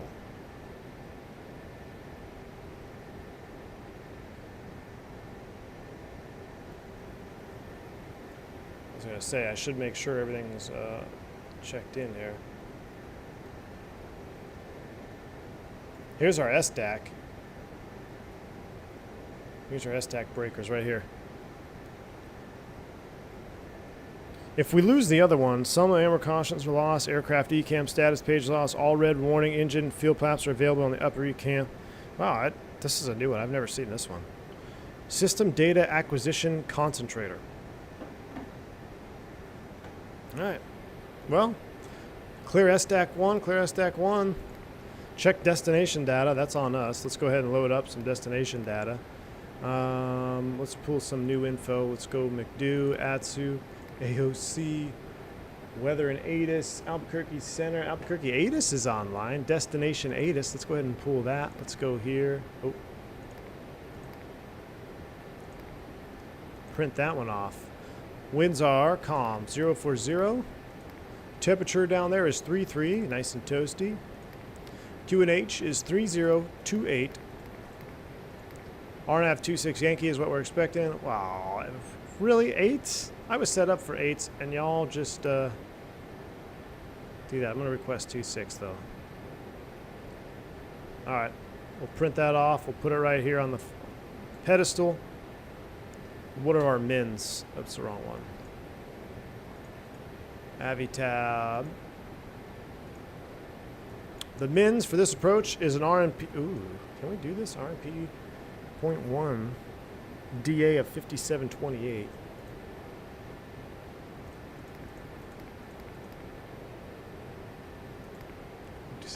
All right, we're set up. We're continuing. We are continuing. This plane is like the Bluesmobile. We checked with Albuquerque, they will find a way. Albuquerque MTC leader, Mr. Pinkman, they will find a way. Toliss activated extreme difficult mode. It's getting there. What would be fun is to try to, if we have our engines, I could clear out some of those nuisance faults, and then we could try, what would be a short flight from Albuquerque? Go to Phoenix or something? Romulus coming in with 44 months of support, man. Appreciate you. Are you allowed to board with a parachute? I don't see why not, honestly, Romulus. You may get some funny looks coming on the airplane, but who's going to be laughing now the way this is going? Appreciate you, Romulus. Thanks for the continued support. I absolutely hated the Toliss a few years ago, but oh my god, they made a great work. It's close to perfect now. Gold Gamer, it is a phenomenal piece of work. That is for sure. That is for sure. And you're going to be seeing this bird definitely more as we get ready for sim recurrent as well. So let's get clear the caution. What do we got? Auto flight, FAC 1 fault. All right, now now the hair on the back of your neck starts to raise up. Like, what is going on? We got something going on with this airplane. Auto flight 1, FAC 1 fault. So we'll go ahead and turn it off. See if we can reset it. We did. That's pretty cool. Cleared the caution. FAC 1 fault reset. All right. Let me look it up in the ECAM, make sure there's nothing there. FAC 1. I've actually dispatched with FAC 1 in op. So FAC affected side off then on. If unsuccessful, turn off, which does not apply. It is successful. So we are looking good. We have a reset. How do I open the overwing exit? Asking for a friend. And I'm back. FAC 1 fault. Perfect timing, Steven. Perfect timing. So what's weird, I got to look at the other I guess I can look at this screen here. I can go this mode. See, top of descent is just past gallop. All right, back to normal. Back to normal. Who's that? JM, thanks for the $2 super chat, my friend. Enjoy your channel. JM, I appreciate you. Very kind. Thank you, sir. Or ma'am. Thanks for supporting the channel. All right, max weight, we're below 134.6. We're looking good. I guess we can do a quick landing performance calculation while we have some time here. Albuquerque 26, winds calm, dry, anti-ice off, config full, air conditioning on, pilot VAP not going to add any. Low with reverse on, compute. What do we got? 133 on the VAP. Required landing distance 5162. Predicted landing distance 8457. Engine out, go around gradient 5.3%. That's nothing to laugh at. Max landing weight 155.2. We're below status OK. BTAR is synced up. Landing distance factored, and there's a margin. We've got a margin of 5293, which is pretty sweet. So 8457. That seems pretty accurate. I wonder if I could load. Oh, hold on. Oh, I was going to say I was going to load it in my mine and see what we got. Who did this last MTC in the log? Oh, that's why Phantom. Engine 2 reverser fault. Clear the caution. Let's look it up in the box. Engine 2 reverser fault. I'm going to look it up, but before I do that, let's go ahead and turn reverser off. Recompute that.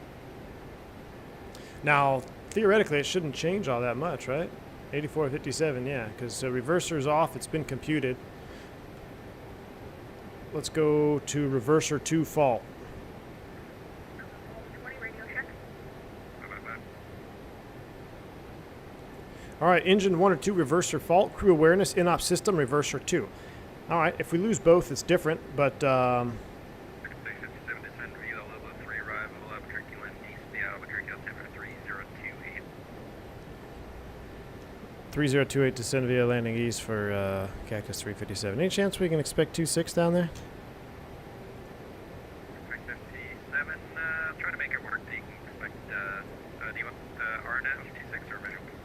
Yeah, we can take the RNAV 2.6. We're all set up for it. We're dealing with some navigation issues up here right now.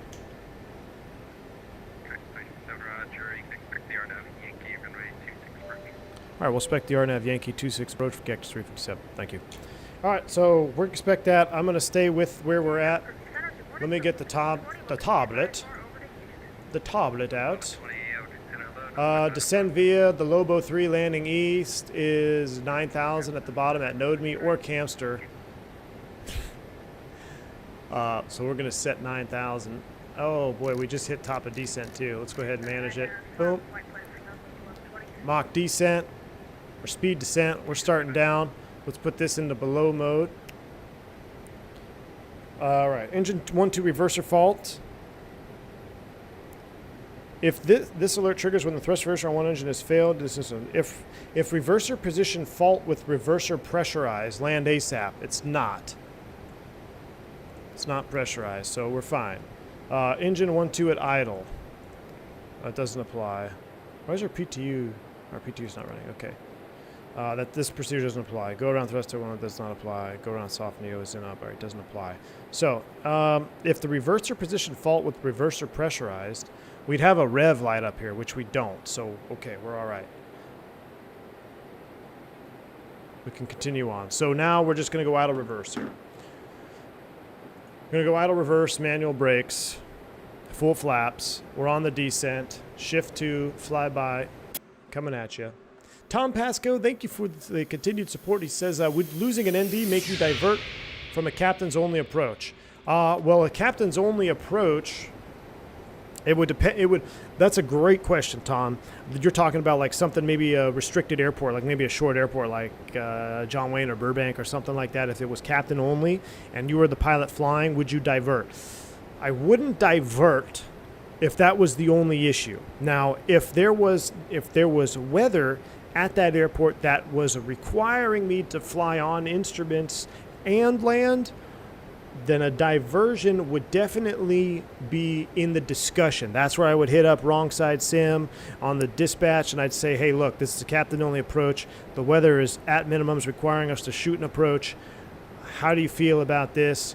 Or what's the deal? Because you basically have two options. You can either violate your SOP if you're going into a captain-only airport and let the FO land because he has both screens, or you can let the first officer fly the approach until it gets to a point where you're visual with the runway. At that point, captain can take control and land the aircraft. So that's a great question. It would be extremely situation specific. You would have to look at the airport, you'd have to look at the weather, you'd have to look at the type of approach and the associated minimums on that approach, correlating them to the weather. So that's a great question, Tom. That's one where I can't say yes or no. That's purely situational. In this particular situation that we're in right now, 100% I'd let the first officer land. There's no restriction here. He's got all the stuff up on his side. We're totally fine to fly on with one screen and op. In fact, I've dispatched multiple times with an ND out, so it's not a big deal. It's more of an inconvenience for the crew. But great question. Can you simulate rain failures? I don't know if you can.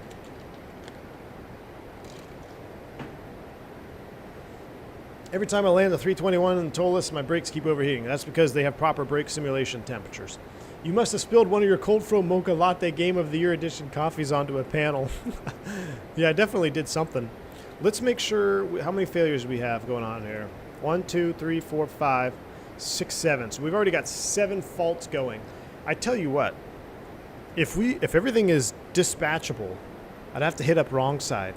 Be like, hey, can you dispatch this aircraft with these failures back to Phoenix? What's a short flight from Albuquerque? Let me look that up, because now I'm even more intrigued. Like, let's just keep going. Like, let's not even reset anything. Let's see how far we can fly it. I don't know why I like to punish myself. Let me see Sky Vector real quick. I want to look up a flight between Albuquerque and Phoenix. ABQ to Phoenix. That's only 285 miles. We could do that. We could go Albuquerque, Phoenix, or we could go back to Vegas. That might be a death wish, though. We'll see what happens. We're still not on the ground. We got to make sure we get on the ground safely. Denver. Ooh. How come it's always the captain's side malfunctioning? Just happens to be luck of the draw. What do you do when your brakes are hot? Turn on the brake fans, release the parking brake, and don't ride the brakes when you go to the gate. One thing that we are really over-spoiled with in Microsoft is improper brake temperature simulation. It takes way too long for brakes to heat up in Microsoft. Even though Phoenix might have proper numbers and All this amazing data. info has to be worth a bourbon, right? But please wait until you've landed.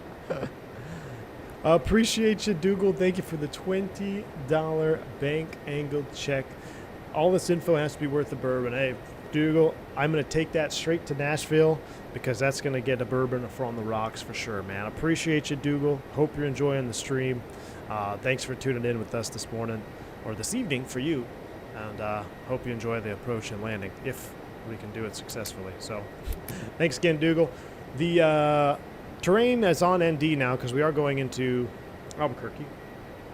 Cass says it heats up pretty well in the fly-by-wire. That's true. I haven't really tested it in the fly-by-wire yet. We should. That'd be a good comparison, Chaos. You gave me an idea. We should do a brake temperature test. All right. I need to sit over here, because I feel like I don't know what's going on.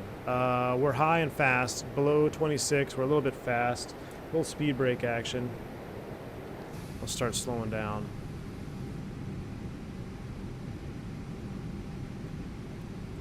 Clouds look better. They look better. It looks like there's light going through the clouds and making shadows. That's tight.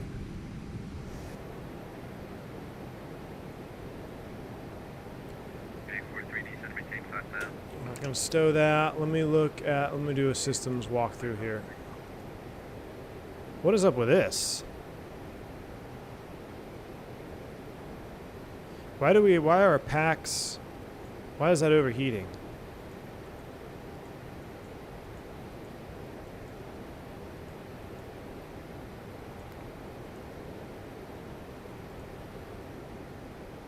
I don't have any ECAMs.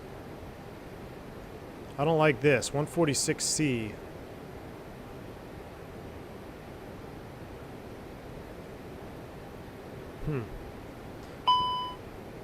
Oh, shoot. Now we got issues. Nav RA1 fault.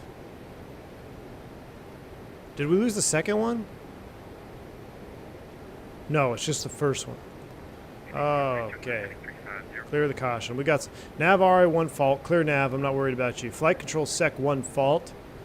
Sec 1 off, then on. All right, sec 1 off, then on. You can see RA is faulted out, Jeremy. We lost RA1. Oh, great. And sec 1 won't reset. Fun successful. Sec 1 off. Speed brake do not use. Oh, glorious. Sec 1 off. Clear flight control. Clear flight control. In-op systems. Status.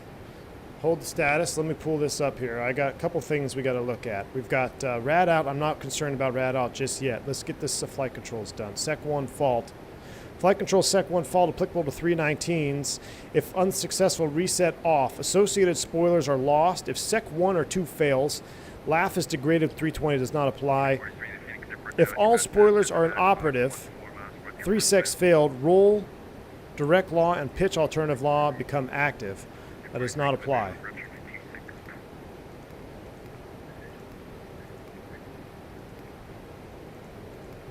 Does not apply. Speed brake. If Sec 1 affected, do not use. VLS would not be corrected if speed brakes to extend. No speed brake position sent to fax. Okay, so you know when you apply the speed brake and you have VLS shoot up at you, that no longer applies because the sec is out. So we're not going to use speed brakes. 3028 on the meter. Let's continue to fly the airplane here. 3028 is set.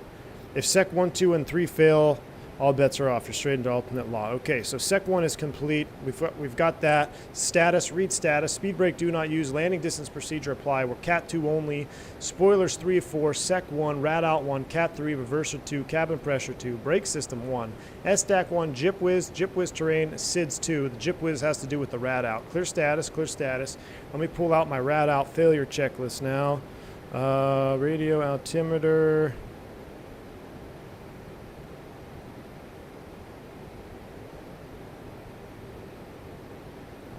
Why can't I find it now? There we go. RA1 fault. Crew awareness, Cat 2 only. Jip whiz if RA1 fault. So jip whiz is an op that's faulted out because it's a rad out 1. That was properly simulated. The rest is crew awareness. All right.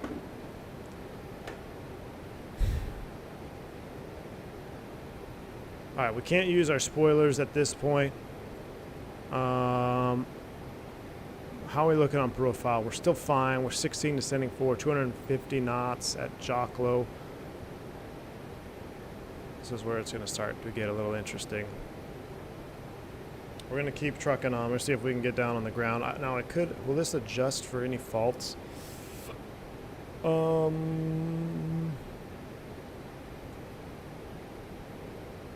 we've got plenty of distance, though. That's a good thing. We got a nice long runway. All right, we're coming back 250 knots. We're below the constraint of Jocklow. All right, we'll keep on trucking. Imagine sitting in first class and hearing all the dings. Ding, ding. Just wanted to say, as we continue our slow plummet to Earth, it's been a pleasure knowing you, Captain, and I quite enjoyed the ride. Lol. Kelly Simmer, appreciate the $10 bank angle check. Don't give up on me yet, Kelly Simmer. We're going to get you there. We're undefeated on this channel. Just don't give up on me yet. Thanks for the $10 bank angle check. Fuel, left tank pump 1 low pressure. Oop, I didn't want to do that. Fuel left tank pump 1 off. Fuel left tank pump 1 is off. Clear fuel. Clear fuel. We're still flying, baby. We're still flying. I don't think there's anything we got to worry about that. That's just a nuisance one. I've had those fail before. Fuel tank pumps. Let me look at that up. Fuel tank pump 1 or 2 low pressure. Crew awareness. Cell valve is in op. Oh no, that's the auto transfer. Sorry. Tank pump fuel low pressure. Aircraft must be living. What was it? Was it a failure or low pressure? What was it? Let me recall that one. Oh boy, look at all this. Oh shoot. Nav RA1. Left tank pump 1 low pressure. Tank pump affected off. Aircraft altitude must be limited to 35,000 feet if a single fuel pump feeds both engines with Jet B JP4 and a fuel temp above 30 C. It doesn't apply. Alright, everything else looks normal. We're continuing on. We're limited by low 30,000. Fuel tank pump 1 off. Sec 1. Did we just lose ELAC 1? We just lose ELAC 1? We just lost ELAC 1. Thank the Lord, it's back on. Chuck Blake. And Charlie 5, Charlie landing. Chuck Blake just dropped a monster $100 super chat. Chuck, very kind of you. Appreciate you, sir. Says, V1, for all that you show us, teach us. This is the least that I can do. Plus, you can always use extra walk-around money for Nashville. Here's to safe landing at Albuquerque. Chuck Blake, positive rates right back at you, man. Appreciate you for that dono, man. Too kind. Positive rates in chat for Chuck Blake, man. Very kind. No pressure. We're going to get you on the ground here safely, Chuck. Appreciate you, man. I'm glad you're enjoying it. It makes it more fun for me when you guys enjoy this stuff, because I can tend to get... 7 here, about 1.5 miles from Nodme, cross Nodme at 9,000, including the RNAV Yankee, runway 26 approach. Cross Nodme, 9,000, cleared RNAV Yankee approach at Nodme for Cactus 357. All right, we're cleared approach, but don't give up on me yet, Chuck. We're going to get you down nice and safe here. All right, so 9 is set. I got to change that. I got to figure out what my Avi tab, toggle tablet button is. So 9 there. The approach itself, the final approach point, 6,700 at Colonel. I'm going to manually select speed here for this. Hello, I'm B1. I'm an airline pilot and we are undefeated on this channel. Famous last words, lol. Havoc, thank you for the $5 bank angle check as well. Appreciate you. It says, I'm getting all out of sorts here. Hey, famous last words. We're undefeated. We're still going to make it, man. I can see the airport. It's just off our nose. But what I am going to do is I'm actually going to start slowing down right now. I'm going to go ahead and select 210 on the speed. We're going to start slowing down. I'm going to arm the approach button. We're out final. App nav is armed. LS push buttons are not required. But thank you, Havoc, for the $5 bank angle check. We'll see how famous those last words are here in just a minute. I'm coming over to the wrong side sim seat over here. 10,000, 210 at Nodme. I can't use the speed brake. So we got to think about being able to slow down here.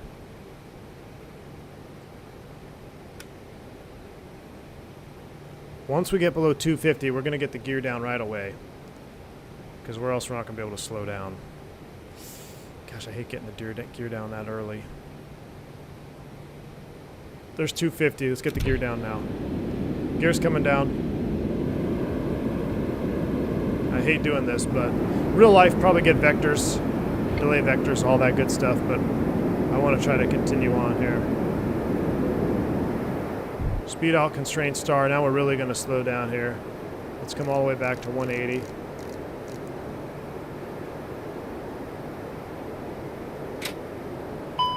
Are you kidding me? I have control. Auto flight, auto thrust off, engine thrust locked, thrust lever removed, or thrust locked.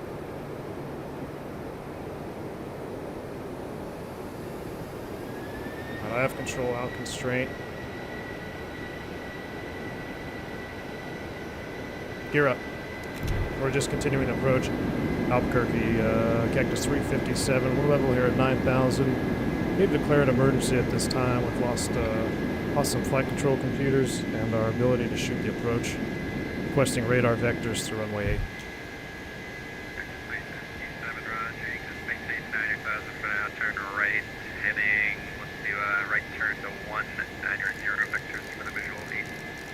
Right turn heading 190, climb and maintain 9,000, Cactus 357.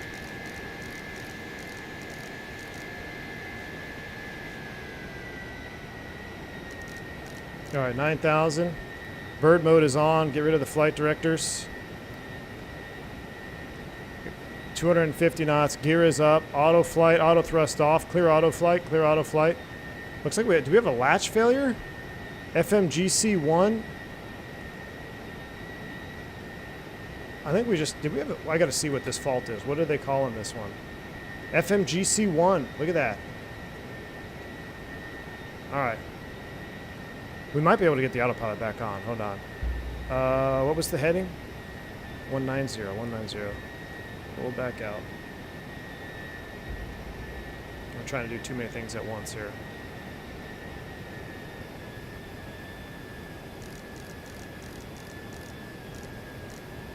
(190), 9,000 feet. Get her stable. Autopilot 2. Look at this. Vertical speed 200. Hey, we have auto thrust though? Yes, we do. No, we don't. 357, descend and maintain 8,000. Descend and maintain 8,000, cactus 357. Yes, we do. We've got auto thrust back down to 8,000, speed 180. We're back. Thrust idle, open descent, 8,000 is blue. Autopilot 2. Look at our flight directors. If I go flight directors, we're 2 FD2. This tells me, how many times have I said live and die by your FMA? Right now, you live and die by your FMA. So this, all I need to know, I don't even need the ECAM. I know FMGC1 is out. We're 2 FD2 on the autopilot, or on the what is this column called? Drawing a blank. On this column of your FMA, column 5, I know now that I got FMGC1 failure, which we have 2 FMGCs, right? So we're still fine. But we can't use autopilot 1. So we're back at it. We're 8,000 feet. I'm slowing 180 knots. We're getting radar vectors to a visual approach. At that point, I'm going to come down here. I'm going to see if I can load in. Turn right heading 260. Right turn 260, cactus 357. 260 on the heading. There's VFE next -1. Flaps 1s are coming out. We're going to throw ILS 8 in the box. No star, no via, insert. And if I go like this, I can pull. So now I've got that up there. I can get the LS button on. Now I've got some sort of reference to what I'm doing. 180 on the speed, 260. We're descending to 8,000 feet.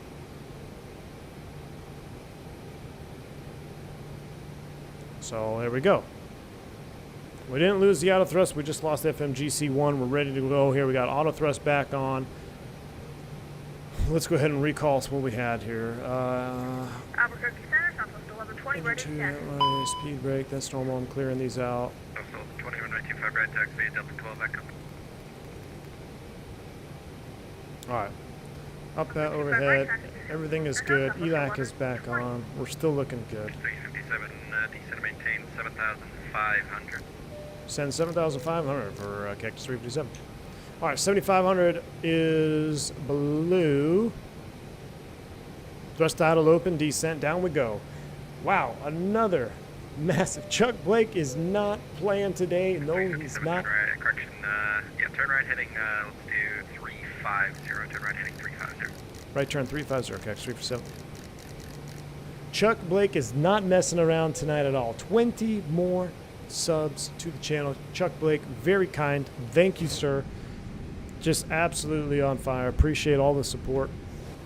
And if you got a membership from Chuck Blake, make sure you let him know you're appreciative of that. Very kind, very kind.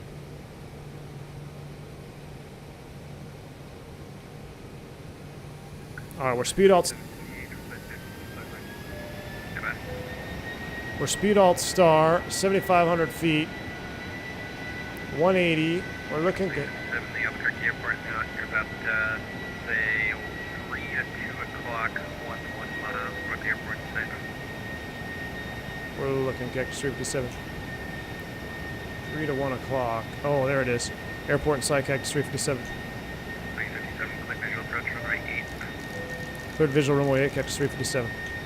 357, the wind calm, runway 8, clear to land. Runway 8, clear to land, cactus 357. With call for taxi, sir. All right, well, VAP, speed 132. Delta 11 echo. I gotta go here. That's 1120, runway 25, right, click Set takeoff. offside range mode. Are you kidding me? I got it. Are you kidding? Oh, that is funny. That's exactly how it works too. All right, Xylobob is at 7,200 feet. I'm actually going to change that heading. I'm going to come back a little bit outside of that. We are armed up. So glide slope blue, low blue, cat 2 now. We're 2,000 RA. We're 180 knots, flaps 2. We're looking good.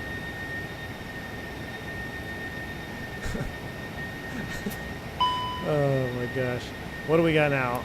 Clear the caution with thrust lock. I have control of the thrust levers. Auto thrust is off. Engine 2, EIU fault. Engine indicating is out on 2. Okay, I have control. Auto thrust is off. I'm hand flying the approach. We ain't messing with it now. We're 2,000 feet above the ground. Fly the airplane. Glide slope blue, low blue. I have the thrust levers. Autopilot is still engaged. Jason, thanks for the $5 super chat, my friends. Thank you. I emailed the guy with the YH Airbus V3 box. He said 4 months out. Jason, that's Roberto. Good deal, man. Autopilot's off. Gear's coming down. We need to slow down and get down here. Flight director's off. We're going to go straight visual. Bird's on. VFE next, flaps 3. Manage speed. VFE next, minus 10 flaps full. We're high, correcting. That's level 20, you're ready to contact. Go ahead and maintain level 3. We need to get down. We're not using the speed brake where it's inhibited. I know I'm going above 1,000 feet per minute descent rate. We are aware and correcting.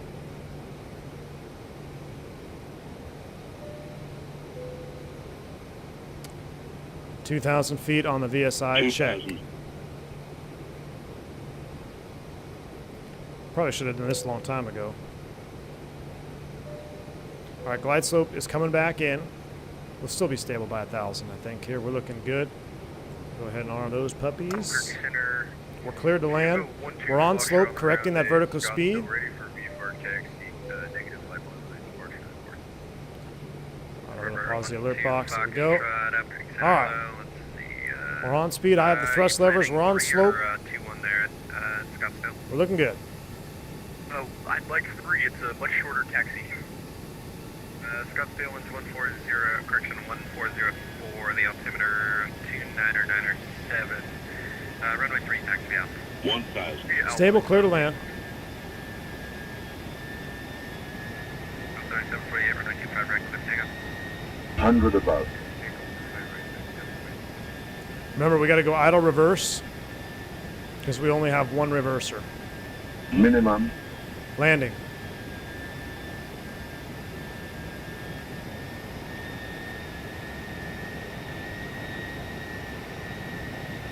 American. 500.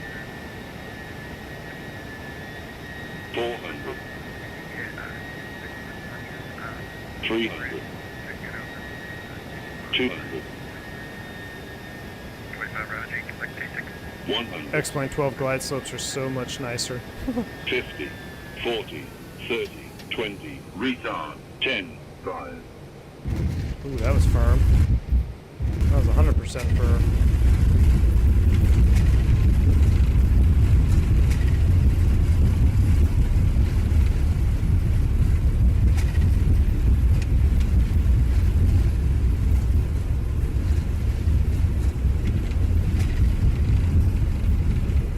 Working those brakes, 70 knots. We don't need no flare. Nope, not today. All right, let's go ahead and stow that one reverser. 357, welcome to Albuquerque. You can exit left when able to export the Alpha truck to meet you at the gate. See you. Left one able, thanks for the ATC. Kex 3%, appreciate you. We're down. Look at our partial spoiler deployment. Look at that. Isn't that cool? That's partial to spoiler deployment. There's our Florence kit as well. That's on. But that's exactly how it should be with our sec that's out. And you can see that if I go to the flight control page here. Oh, I got to clear this out. Look at our brakes. They're already smoking. Look, 4 and 3 and 3 and 4 on each wing are out. They're not able to deploy. Yeah, centrifuga. That is pretty cool. Short of the runway 2, ready for departure. All right, Toliss got the systems for sure. Let's go ahead and go in. Let's just go straight to the maintenance hangar, shall we? I think we go straight to the maintenance hangar. Clear the Bravo 3 clear for takeoff. Fuel 12 I feel like they've changed the wing textures. Sorry, 748, you're ready to contact. Wing textures look much better. Maybe it's just X-Plane 12.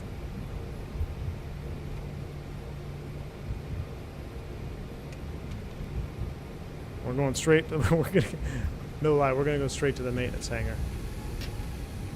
I kind of want to just like reset some of the nuisance faults, and then head back to Phoenix. What do you guys think? I'll reset some of the smaller things, like maybe the flight controls, get some stuff fixed on the ground. I don't know if we can dispatch with. Can we dispatch with one sec out? We might be able to. Now I wonder if the replay will mess with it. All right, we're gonna go back. We're gonna go straight to Phoenix.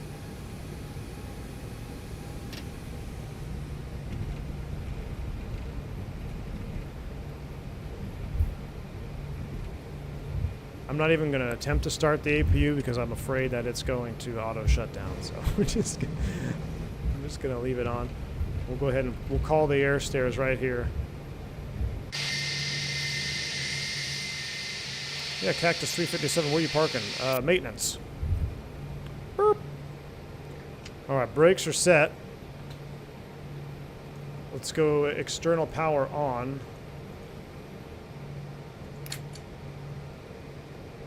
And let's get the rest of our lights off. I forget, can you do replay in the sim?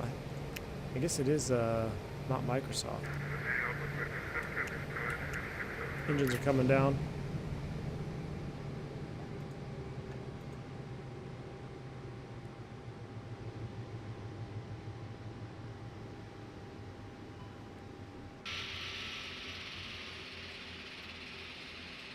God, those IEs look so good, don't they?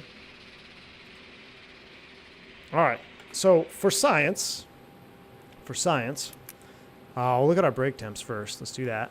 Look at that, 470, 510, 590, 32C, idle reverse on one engine and partial spoiler deployment. That is pretty darn accurate. That is, I don't think I've ever seen 590 in the Phoenix. So that's pretty good. All right, what I'll do, Chaos, you got a good point. I'll do a state save. Right here. Where are we at? I'll just call this broken 319. I'm going to save this situation. And what I'll do, we're going to leave everything the way it is. I'm just going to go into flight replay mode because I think it may crash the sim, right? Let's see what happens. It's also on lower engine one where we did have reverse, so the brakes were less used. Ah, look at that. That is a great observation, Chaos. So we didn't have reverse thrust on number 2. It stayed completely stowed. I don't know if you saw it on the eCam. I did because I had the throttle cam up. But yes, we had idle reverse on our number 1 engine, which would make sense because now the airplane is gonna want to yaw to the left. So I'm using right brake more, right rudder, right brake. Yeah, that's a nice observation there, Chaos, no doubt. Oh yeah, we'll disconnect from VATSIM. And let's just see what the replay looks like. Here. And I gotta wait for this message to disappear.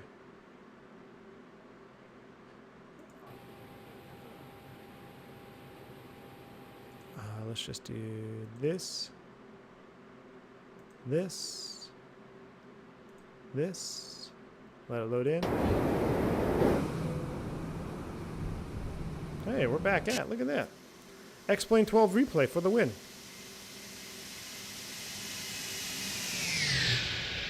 That's when we were high on profile. Can't use the spoilers at all, but this is what's cool about the 319. I mean, if you were in a 321 here, good luck. You probably might have to go around. No spoilers, and if you're that high up at this density altitude, you're probably not going to be able to do that and still be within your speed limits. I mean, look, we're fast, but we're still VAP plus 20, so we're still technically stable. We're just decelerating other than our descent rate. But in an emergency situation like this, I mean, hey, completely acceptable. And then we were 100% stable by 1,000 feet. You can see here we shallowed out the descent. 319 for the win, baby. Look at those textures, they're pretty good too.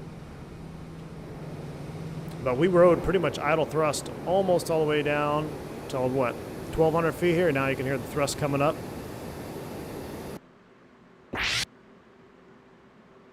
There, we're on the wrong runway. All right, careful with the slider. I won't mess with it now. We'll just watch one.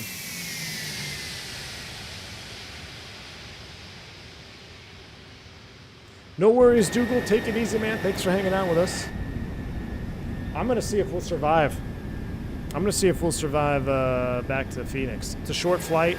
I'm not going to reset everything. I'm just going to reset some small things that I think maintenance would be able to fix. And then we'll try to head out. See if we can get an engine failure out of it. Those IE engines look so good though. How do you not like IEs? Look at those bad boys on there. We'll see how our touchdown was.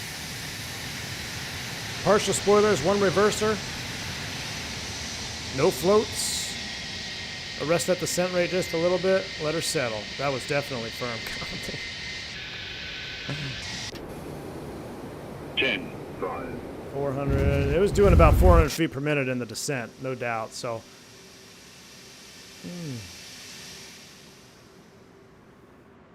I will still 110% take that here in this situation.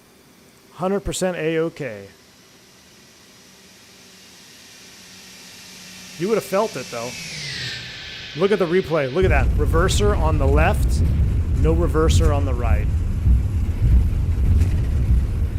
Toliss doing awesome Toliss things. All right, I said we were going to watch one replay, but this is fun now. Well, now I'm just, let's do a flyby like right over the runway, because why not? We were pretty much right on the markers, weren't we? That was a revenge landing. My spine. Someone who said they had the chiropractor on speed dial. So hopefully you have one in Phoenix.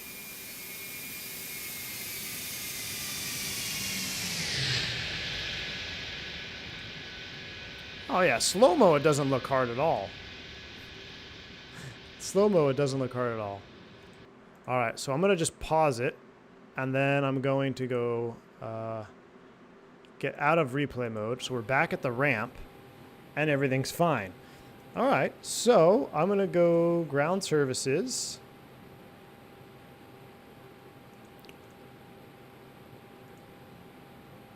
Passenger stairs. We'll open up the cargo. We'll get a catering truck because we're probably going to need some drinks for this return. We'll turn on the toliss stuff. All right. We're here. We're on the ground getting maintenance. This is good. All right. I'm going to run a lav break real quick because I've had a lot of coffee. But what we're going to do is I'll throw up just a tune or two here, and then we'll come back. I'll re-clear some of those small failures, and then I'll look into some of the failures that we have to dispatch with, like we'll leave the ND off and all that, and we'll try to make it back to Phoenix, our main maintenance hub here for America or for US Airways. So,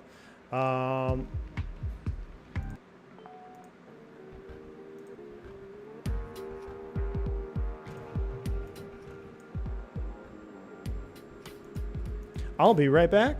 Let me use the lav. If you need to use the lav, this would be a great time. Oh, nope, didn't want to do that. Where's my lav break? There it is. I'll be right back. Maintenance is on board. Here comes the maintenance truck. Godspeed. Chuck Blake says, Old Forester, please. I'll make sure to load it up, Chuck Blake. No worries, my friend. We'll load up some just for you. Mr. Martini, another leg indeed. Maintenance is on the way. Wrong Side Sim is working on our dispatch release. We got about 10 different MELs we got to deal with. Should be a fun day. This is just like being at work on a 319. Be right back.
All right, I'm back. I'm back. Now, did there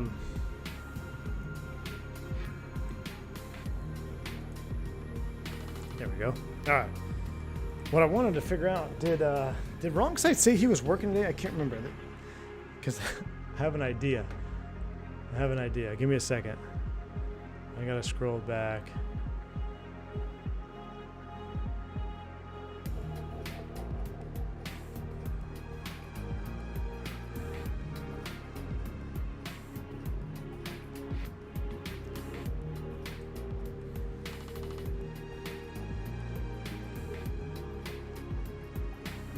Hold on, give me 1 second, guys.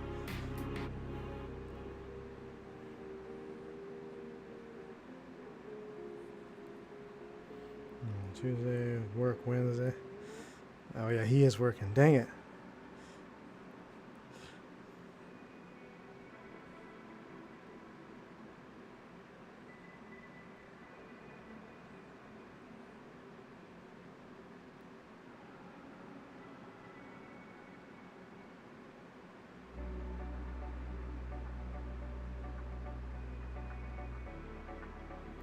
All right.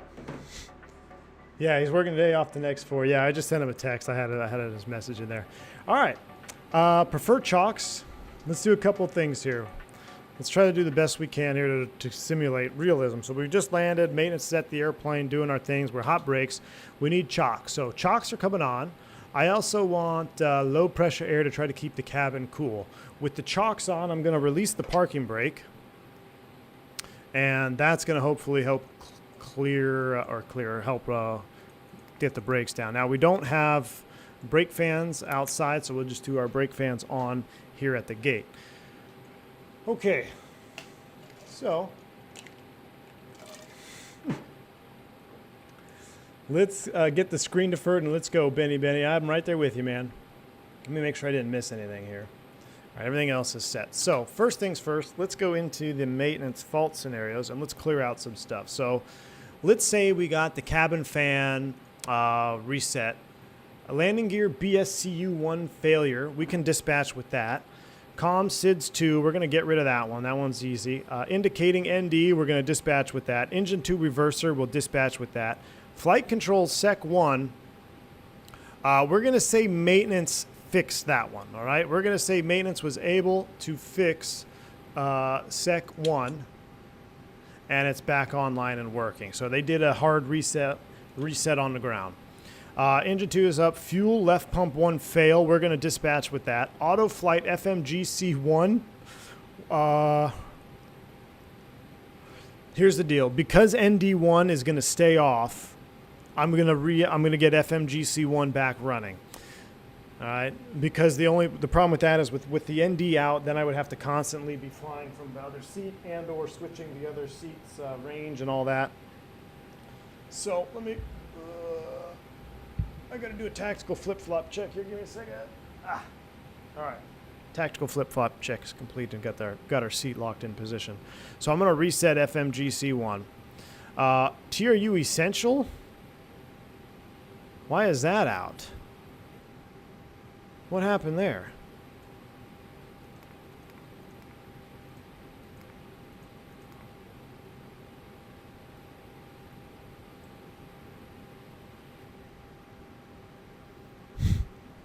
We're going to reset that one. That one's kind of bland. So that leaves us with BSCU1, ND, engine 2 reverser, and fuel pump. All right. We've got that all fixed. We're resaving the state. So this is what we're left with to dispatch. With that there, let's file a new flight plan. So I'm going to reconnect to VATSIM. Let's do this. Maintenance jiggled some wires.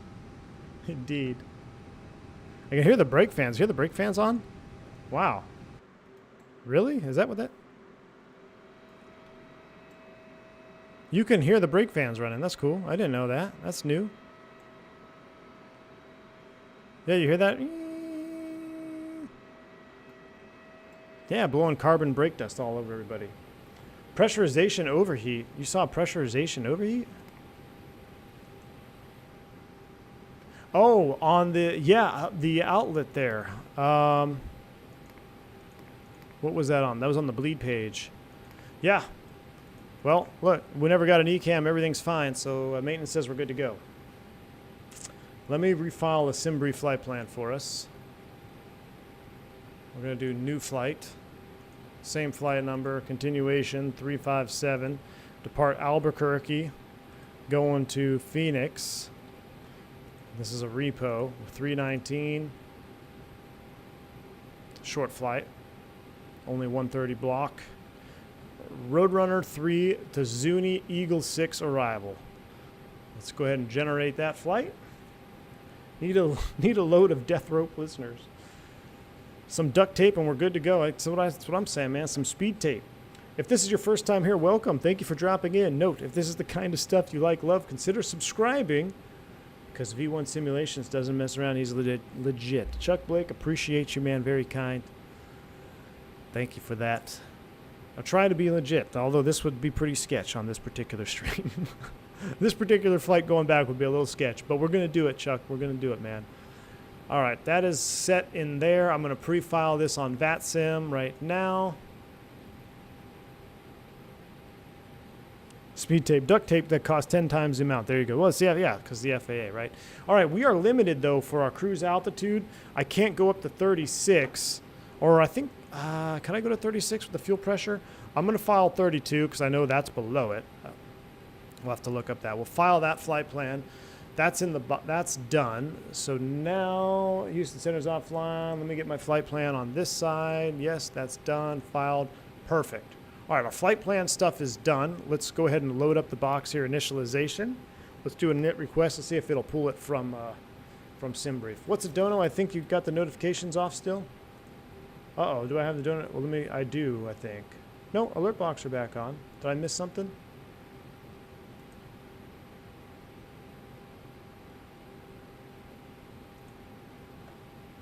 Jason Barzy. Jason Barzy was the last one I got. Jason, thank you again for that. $5 super chat on short final.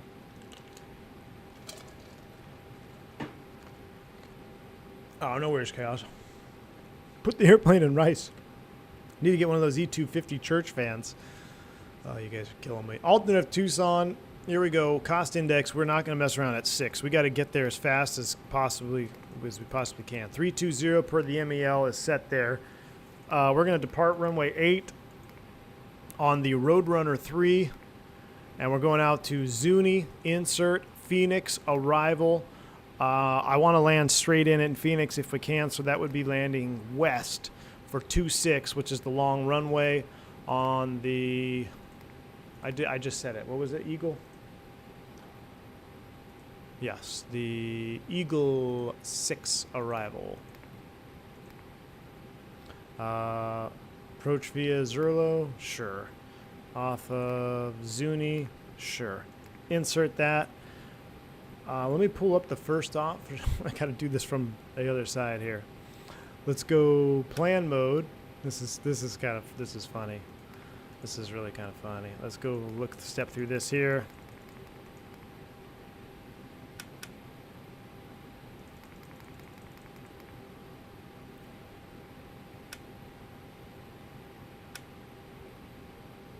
Why is it Basil Jaggle?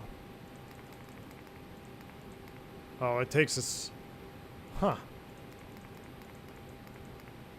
Ah, so after Jaggle there, I tell you what, I didn't need it from Zerlo. Let me clear these out.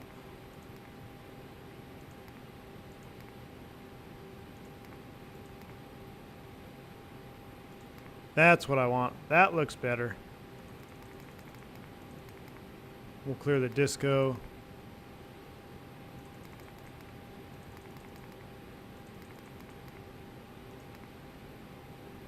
Down the Eagle 6. Jaggle. Perfect. Done. All right. Secondary.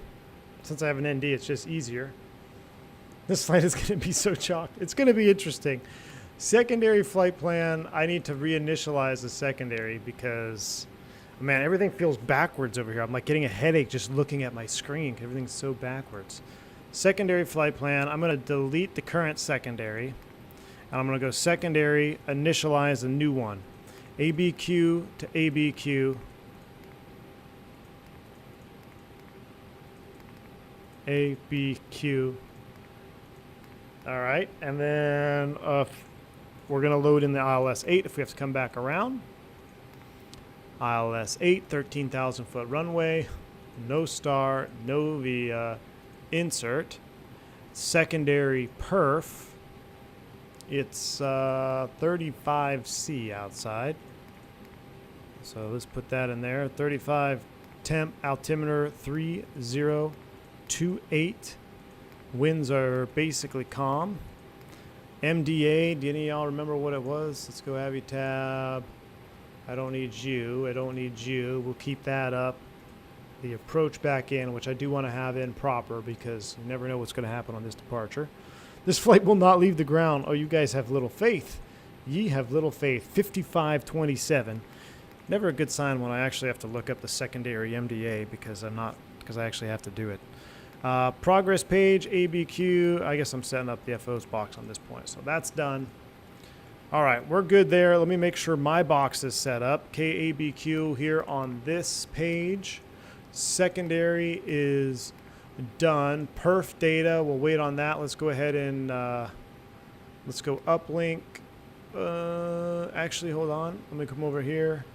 Weight and balance, reset to current. There we go. And takeoff data request. Let's go ahead and start the APU. Hopefully it starts up on us. You need to start a member votes for pre-flight in-op stickers to add some more realism.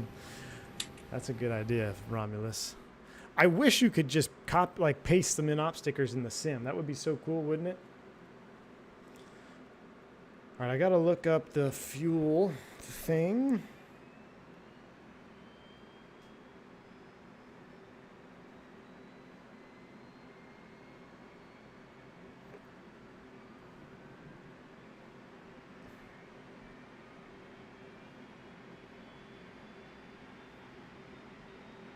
Wing tank pumps may be an opt, provided JP4 is not used. Placard adjacent to tank pump affected off. One pump, two may be an operative. Yeah, provided takeoff fuel temperature is less than 30 C. We only use Jet A fuel, so we got to make sure our fuel temperature is less than 30 C, which I don't think we're getting up there yet. We're 21 C. Wow, so we actually got to be careful of that. So we got to, with that MEL, we got to make sure we don't exceed 30 C there for our fuel temp. All right, that's done. Now I need to look up the altitude for the pressure. 350 is our limit. So we're at 32, so that's good. So we're checking our MELs. We've got received takeoff data, no flex, insert uplink, 33, 33, 37, flaps 1, no flex off runway 8. That looks good. We'll go ahead and get rid of the track FPA mode. ND, oh man, this is gonna be kind of scary taking off without seeing my ND here. Should I cheat and bring up the first officer's ND? No, I won't do that. No ATC online anymore, so we'll go ahead and set our top altitude 320.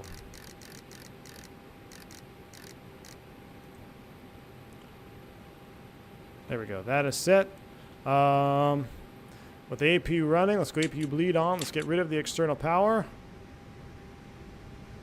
Tank pump is out. Everything looks good there. All right, what other MELs we have to look up? ND. I know we can dispatch without the ND. It's VFR where we're going. That's fine. Oh, good. What do we got now? Brake system 1 fault. That's a nuisance warning. We'll go ahead and clear brake system 1. Reverser 2 went up. So let me look up 2 more MELs. Brakes. I think that's under BSCU. LGCIU, BSCU, A319, A31920. Wow. Oh, wow, this one is hardcore. That's LGCIU. I may not be able to find this one. Here we go, BSCU channels.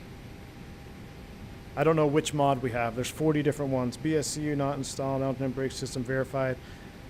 They operate normally. Affected channel system. Prior to each flight, CFDS does not include landing gear system. Disagree. Caution. Which it doesn't. So we're good there.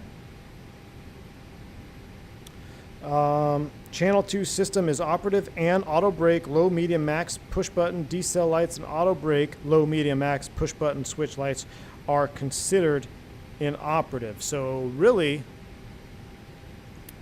these are all considered inoperative. I'm not sure if we'll have to see if it, I guess you can use them, but you're not supposed to, the way I read that. Auto brake lights and decel lights on are considered inoperative. So I don't know what that means. Considered inoperative? Does that mean they still illuminate? That's kind of interesting wording there. The BSCU standard PN can be checked by this, blah, blah, blah, blah, blah, adjacent to ECAM display. Operations procedure, clear ground personnel. Oh, God, we actually have to do a frickin' procedure here. Check this out. Okay, we have to check before engine start, clear ground personnel. So let's close everything up. I'm going to get the low pressure air off. We'll leave the chocks on. We'll get rid of external power.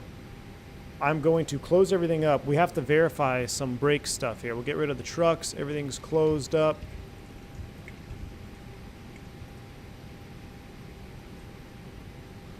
We'll close everything up. We'll wait for those cargo doors to close. And then we got to turn the beacon on, and we got to do basically check the we're checking accumulator pressure and stuff here. Doors are closing up. I should have a 320 ml somewhere on my iPad.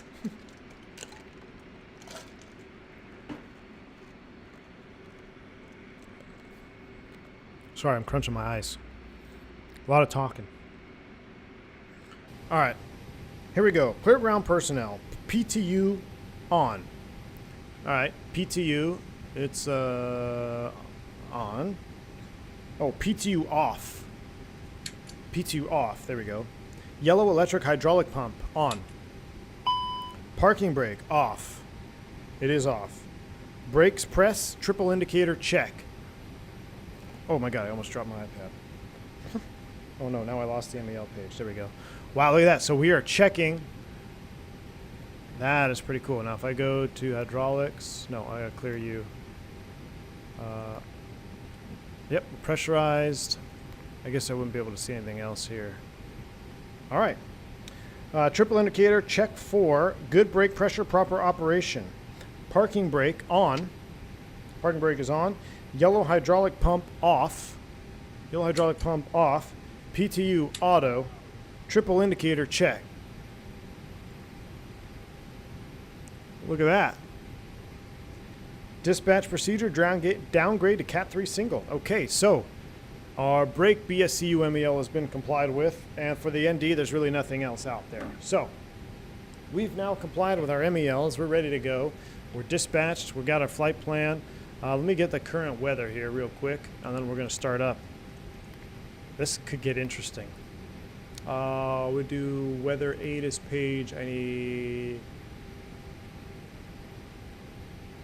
Mita. I need the latest and greatest. Variable at 4, 190, 34, 07, 3027. Set. Let's start them up. Beacon's on. Parking brake is set. Let's go ahead and pull the chocks. We're clear to start. I'm going to start it from outside view. Let's start it from outside view. Ready? Engine mode to ignition start. Starting one.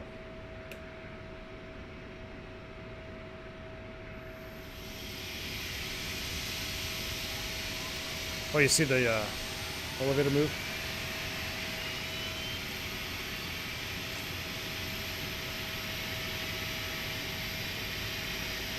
I got a bad feeling about this one, chat. Havoc. My famous last words only applied to leg one. All bets are off after this.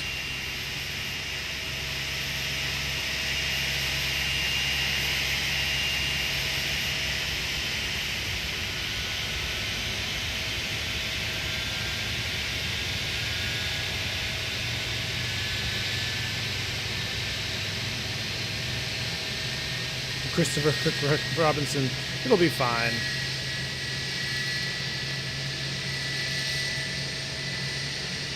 That's pretty good. Pretty good outside sounds, no lie. All right, so we can see our in-op stuff is coming to life. There's our veil. We're definitely doing a 2-engine taxi out. We ain't messing around. There's the PTU operating.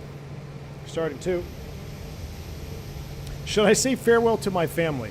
Now would be a good time to send those text messages. Actually, now would be a good time to write them. Don't send them just yet. Save them to your notes. But I'd go ahead and write those farewells. And Jeremy Clarkson, what could possibly go wrong? One last foo-foo coffee for old time's sake. There you go, Havoc.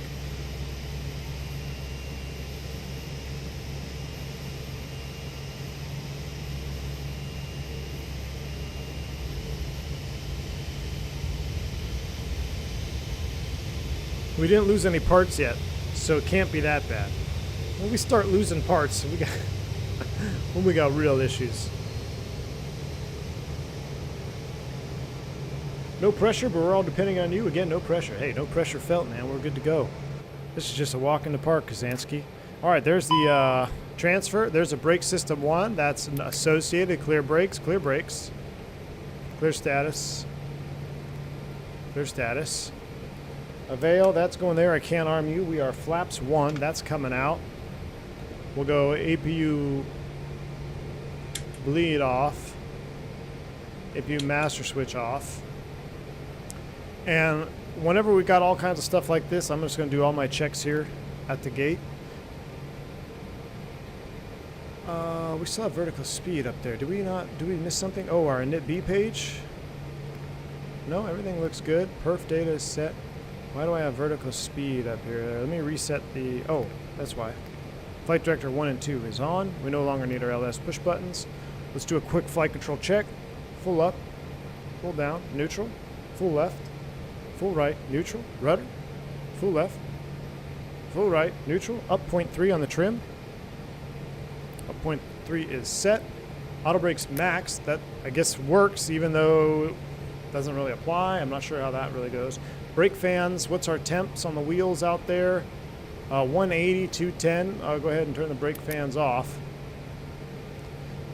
All right, TCAS is on standby. Let's go ahead and squawk 2000 since we don't have ATC on this particular one. 2000 is set, neutral, above. We're in TARA. Godspeed, here we go. Brakes released, taxi light on. Taxi to runway 8. We'll make a right-hand turn out here.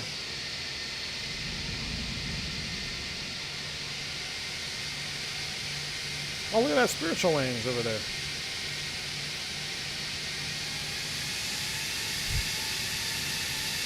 Steven popped over to Q8 and he's having a nice peaceful flight in the Comanche. I could go for one of those right about now, Steven. I could definitely go for a nice peaceful flight in the Comanche right about now.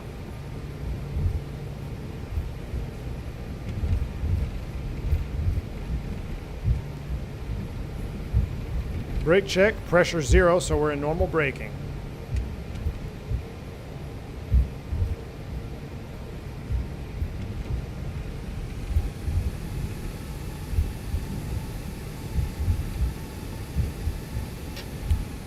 Got to try to be careful with, I'm actually going to put this up here so I can see my ground speed. I don't want to be on the brakes too much because we still have high temps. Now this tug is going to just miss us. We're going to do a little taxi here. Do you know where I can buy a chair like the cockpit of a replica of an Airbus? I do not, but I know they're out there.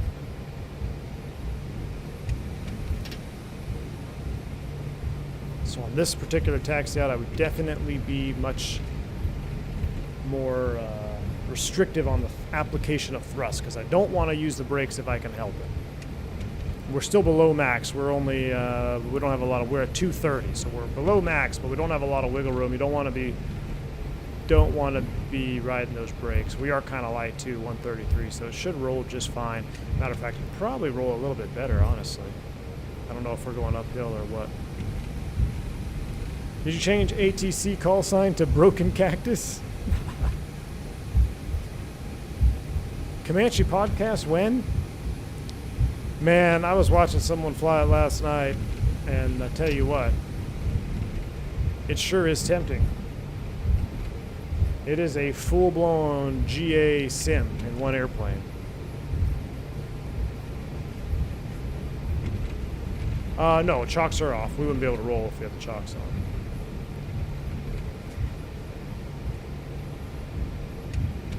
Alright. Let's see. Brake fans are off. Takeoff config checked. Spoilers armed. And give him a call. Looks like there's a spiritual wings up here from Albuquerque. Wonder where he's going.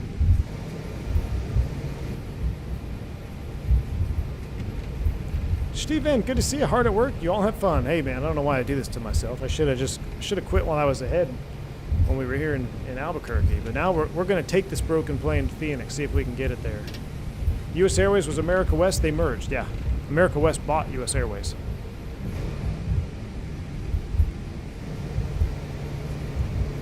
$49.99 for that level of simulation too. I don't think I'll be able to resist it. Oh no. Yeah, it's man. I saw, yeah, John Beckett was doing a stream on it, checking the fuel and everything. Just crazy cool looking. I just don't know how much I'd fly it. Like if I had a sim at home, that's a whole different ball game. But it's very tempting. It really is. Squawking 7,700 from the beginning. That's funny. No, we got a good squawk at 2,000. All right, give me 1 second. Let me everybody say your goodbyes. I'm going to write my goodbye here real quick.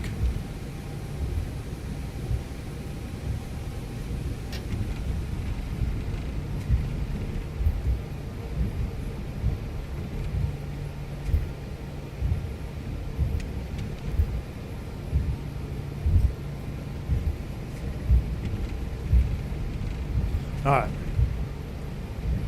How effective are brake fans? What kind of temp decreases there? So the brake fans, they really just cool the sensor. As far as the actual brake temperatures themselves, they do work. They are pretty effective in getting the sensor down, but you still got to be careful. I mean, when you start operating in 38, 40, 45 C areas, you're best off just doing proper braking techniques than relying on the brake fans. You can't depart with the brake fans running. At least we can't. So brake fans have to be off for takeoff. And if you use them before takeoff, you got to be at 150 C. So our brake fans are off. So as long as we're below 300, we can take off. But had we be using brake fans this whole taxi out, we'd be limited to 150 C. Because theoretically, it's just the temperature lower, and the brakes are still probably hotter than that.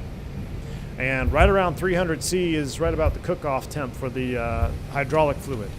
And there's no fire suppression in the wheel well. So that is why brake temperatures are important, because you don't want to put the wheels up in the well ready to cook off any hydraulic fluid should you spring a leak.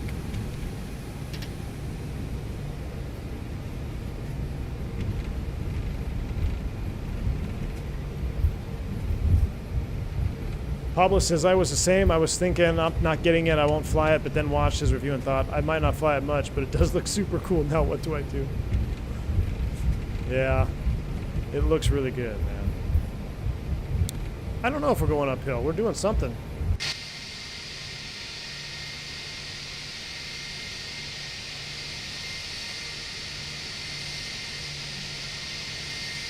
Gosh, I love the 319 though. At what temperature did the fuse activate to deflate the tires? Hot. I don't actually know.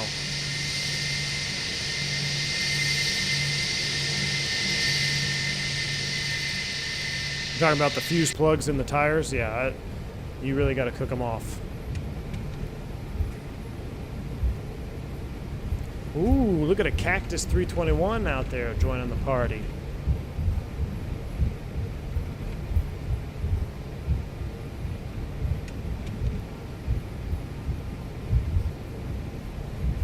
As we make our way to the runway, I realize I should have done my stretches this morning so I could more properly bend over and kiss my ass goodbye. Steven. And we're only doing 10 knots here. Let's go ahead and juice it up a little bit more. But you see, they haven't gone down at all. That's accurate. I haven't touched the brakes. I've been very careful to not touch the brakes, especially the right ones, and they've pretty much stayed at 230 C. That is a very accurate depiction, especially at 33 degrees outside.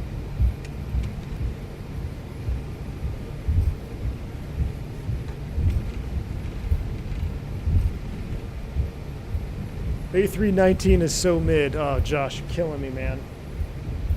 A319 is not mid, dude. A320 is mid. A319 is so spicy, man. It's just a little pocket rocket. There goes that 321.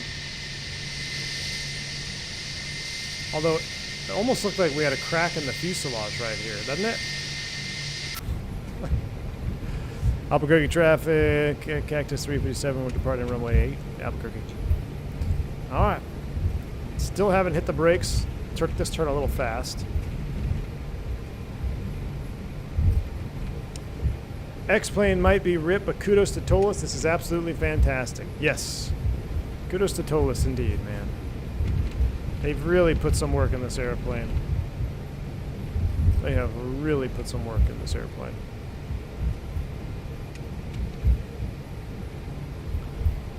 Alright, I'm going to start the chrono. He's airborne. Now I'll have a nice little brake application there. Good. Light them up.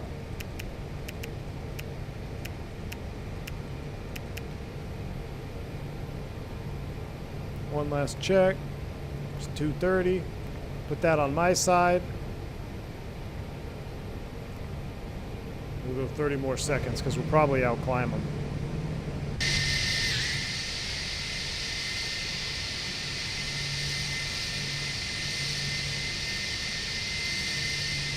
We did not die on the first one, and that's all we could ask for.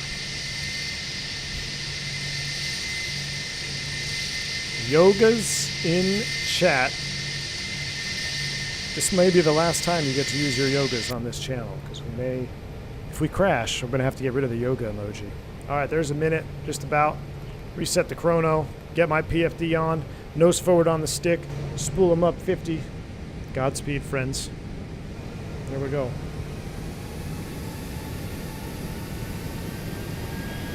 Yoga.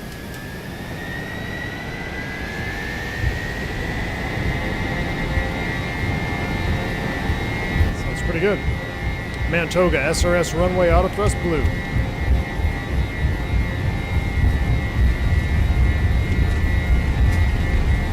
Thrust set.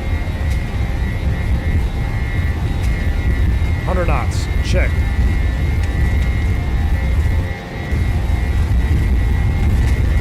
V1. Rotate.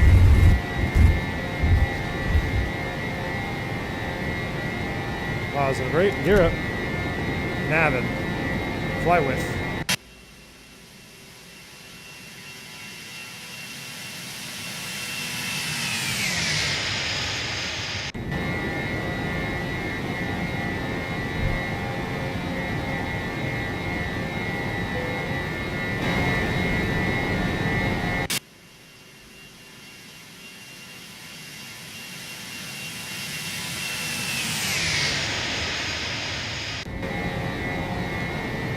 What? Engine 2 reverser fall, hydraulic B pump, low pressure. Gosh, alright, fly the airplane. Engine 2 reverser fault. That's associated. Hydraulic B, electric pump, low pressure. Fly the airplane at the same time. Blue electric pump off. Alright, we're in the turn out to the left. Blue electric pump off. Clear hydraulic. Electric DC essential bus fail. VHF 2 or 3 use. Barrel ref check. Jip whiz off.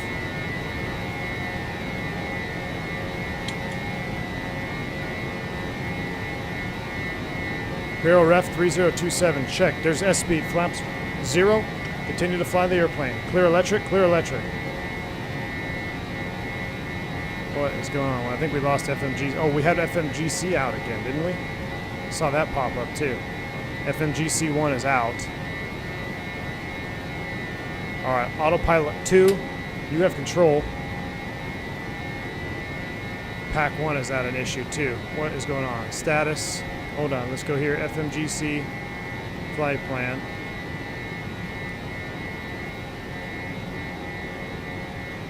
We're on system 2. System 2 is working. Hold on, we got all kinds of stuff here. Engine 2 reverser fault. We're aware of that. Hydraulics, blue electric is off. Flight control. FAC 1 off. Reset and on. Did not reset. FAC 1 is off. Alright. Spoilers 3 are limited. Clear flight control. Engine 2 reverser fault. Clear engine 2 reverser. Hydraulic B electric pump, low pressure. Roger that. We've shut off the blue electric pump. Clear hydraulic B. Electric DC essential bus fail. VHF 2 or 3 used. Barrel ref is cross-check 3027. We're going to use 2 or 3 on the VHF 2. So basically have to be VHF 2, 22.8.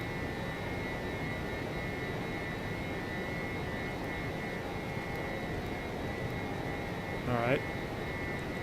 Clear electric DC essential bus fail. Nav LS2 fault. Nav GPS 2 fault. Fuel left tank pump 1 low pressure, that's associated. Brake system 1, that's associated. Holy inops. Alright, I still don't know why we have a pack out. I'm going to stop the climb. Push the level off. I think we got to go back. Blue hydraulic, spoiler 3, ILS 2, VHF 1, ACP 1. Well, yeah, with comm radio is out. We're not going to go all the way there. Auto flight, Cat 3.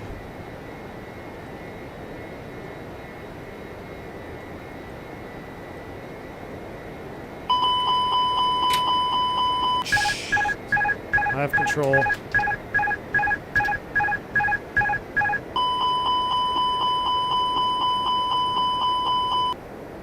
Why is it overspeeding?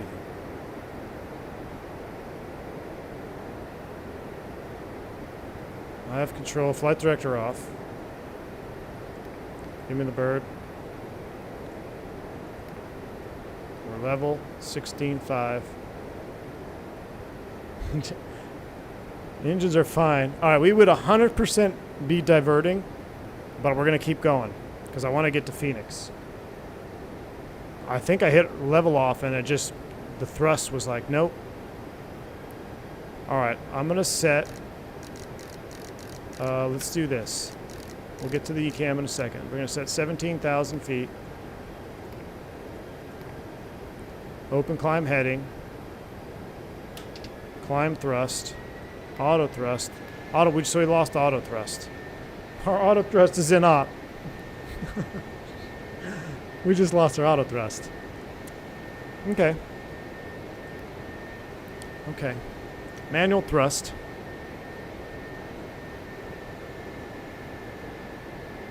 Open climb heading. We're 2 FD2. Autopilot 2. Alright. Open climb heading. Autopilot 2. 2 FD2. We're leveling 17,000 with 300 knots. Engine 2 reverser associated. Alright, so we'll come up here.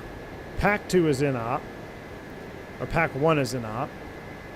So we're going to deal with that next. Flight controls are fine. We're out star. We're 17,000. Clear engine 2 reverser. We already did all this. Electric DC fault. We might have to do something with that. LS, GPS, fuel tank, and brakes. All right. SIDS, BMC, bleed monitoring, computer 1. JipWiz terrain, FCDC is 1. Okay, clear status.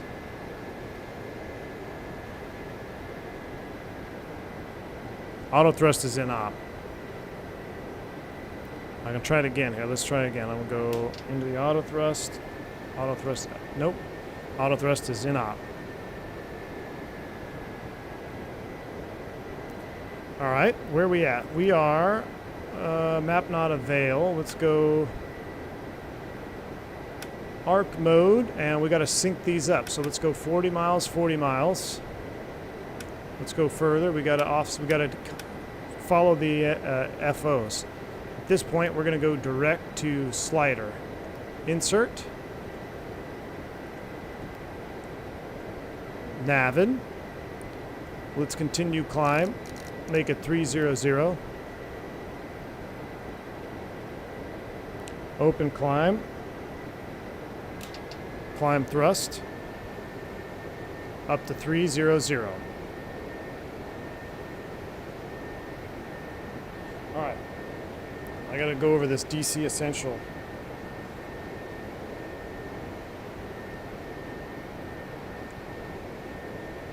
Alright, DC Essential bus fault. VHF 2 or 3 U's. Audio switching. I'm gonna get this out of the way here. Audio switching select.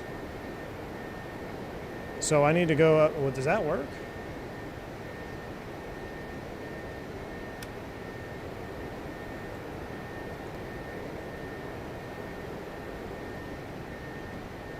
I think I would select FO, right?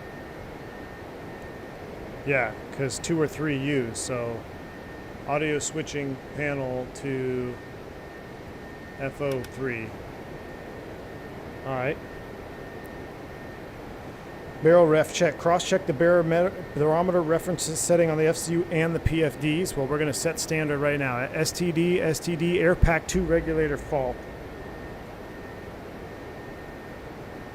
All right. Pack 2 just said goodnight. Clear pack 2. We're fine on a single pack. We're going to continue. Jip whiz switch is off. Anti-ice FO probes. Air data switching FO. Alright, air data FO. Clear anti-ice, clear anti-ice. That's the least of my worries at this point. We got a laundry list of stuff to go through. Jip whiz is off. If DC bus 2 has failed, electrical page. Well, I want to let me bring up the electrical page. If what? If DC bus 2, it is not. Does not apply. Associated procedures. Jip whiz is off to shut down engines on the ground. Use the engine fire push button switch. If DC bus 2 has failed, does not apply. Does not apply. Okay, so we've cleared that one out.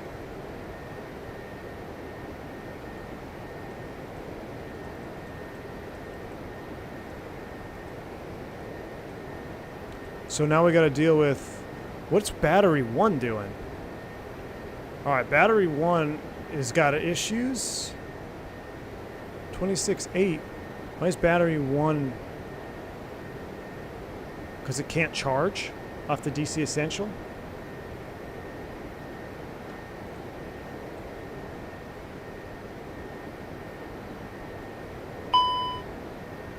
Oh my gosh. Oh my gosh. Hydraulic G, engine 1 pump, low pressure. Oh, and I can't hit my recall buttons for some reasons. Hydraulic engine 1 pump, low pressure, green engine 1 pump off. That's off. All right, hold on. So our DC Essential doesn't apply. Let's continue thinking here. Hydraulic green engine 1 pump. That's a big one. Hydraulic green PTU operative. Green engine pump off. It's off. The PTU is going to handle that. So green engine 1 pump, low pressure. PTU has picked up the load. You can hear it.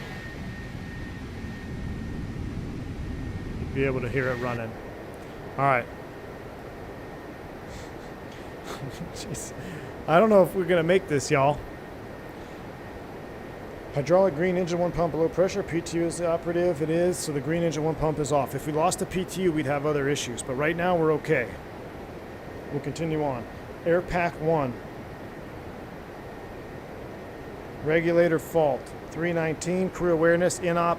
If bypass valve or ram air inlet failure, hot air, if flow control mode, backup mode, crew awareness, in-op. All right, so, but it's actually out now because we have it faulted. So air pack 1. Pack affected, off. Pack 1 is off. If ASCS failed, cockpit at fixed temp. If ASCS 2 failed, cabin at fixed temp. So basically, y'all are screwed with whatever the temperature is right now, which I'm not worried about. That's the least of my worries. So air pack 1 fault, we've handled that. We can clear that, we can clear that, we can clear that. All right. We have a laundry list of items. We're 25, climbing 300.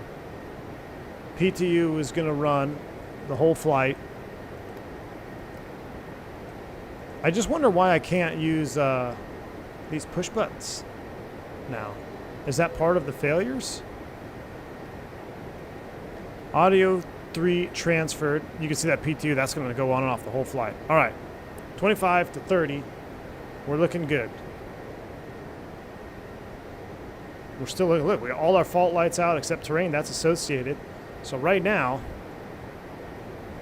I hope we hit 20 failures because I don't think we can handle any more. 43 degrees Celsius in Phoenix. Jeez. We are going straight to hell, whether we successfully land or not, lol.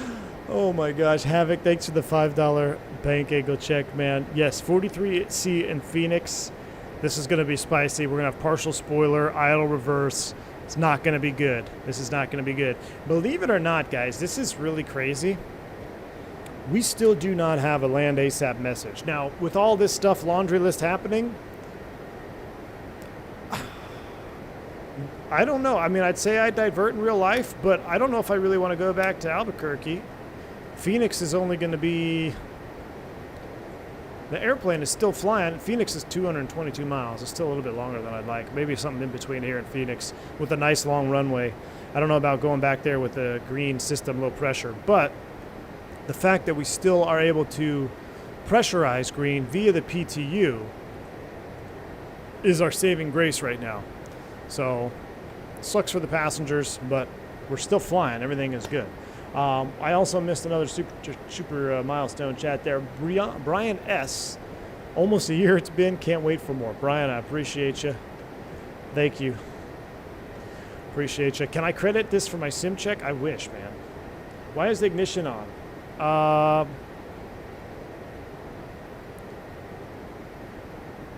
don't know, but I like it that it's on. It probably has to do with auto thrust. Maybe auto, no, not auto thrust. I gotta remember to bring the thrust back too. Fact 1, green engine 1 pump. I have to go all the way back to the status again. Blue electric brake, FWC. I'm not sure what would cause ignition. Maybe BMC1, bleed monitoring computer.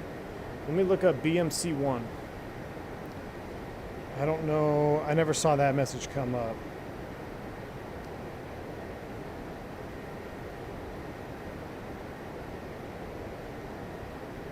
I'm looking at some bleed monitoring fault. BMC 1-2 in-op crew awareness. Both bleed monitors are failed. Nothing crazy on that one. So I'm not sure. Oh, anti-ice. Yes. The anti-ice. No, that was the window. That was the window. All right, there's out star. We manual thrust. We have to remember to now set a nice cruise thrust setting.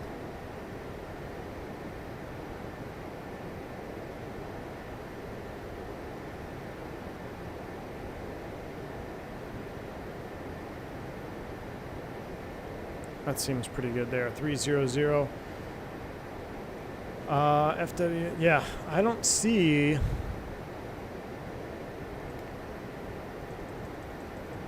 That was the window that went out.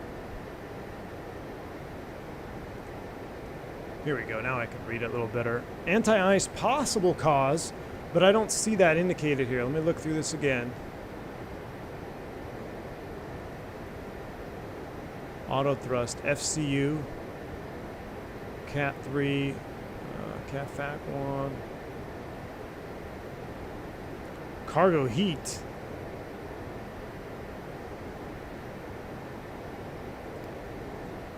Can I see the bleed valves? So that's interesting. That valve's stuck.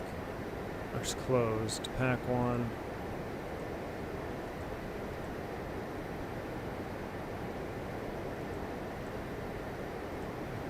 Alright, we're still looking alright. Oh, watch the speed. I'm not sure. It could be something to do with the anti-ice. Very well could be. Landing lights, and do you need to enter 300 on the cruise page or automatic? Hold on, let me get the landing lights first. That is the absolute last concern. Our cruise altitude.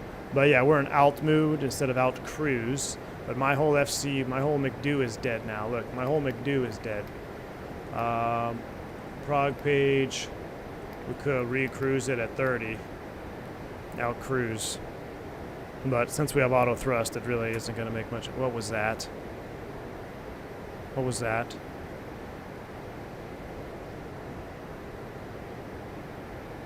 I just heard a click. Did you guys hear that? Checking my breakers.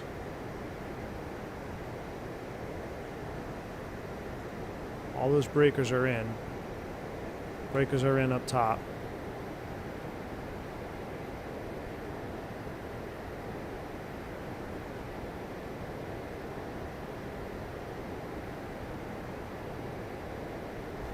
I'm not sure what that was. That almost sounded electrical. Everything is still fine here. Oh, look. The battery. What happened there? Now it's charging the batteries?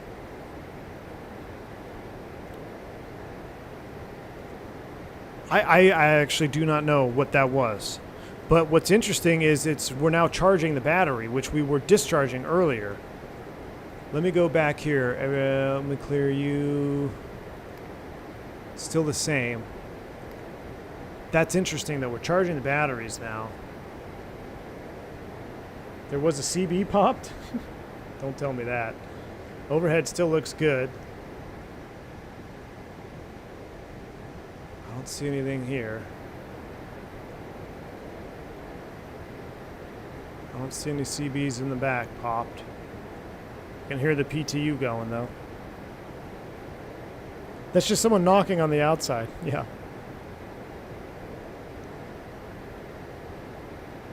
Oh, yeah, it did sound like a relay, and if the battery only charges after it passes a certain level, maybe it discharged to the point of where it needed to be charged, and then you just heard something go off. All right, we need to get our ATIS, though, before we lose this other McDo.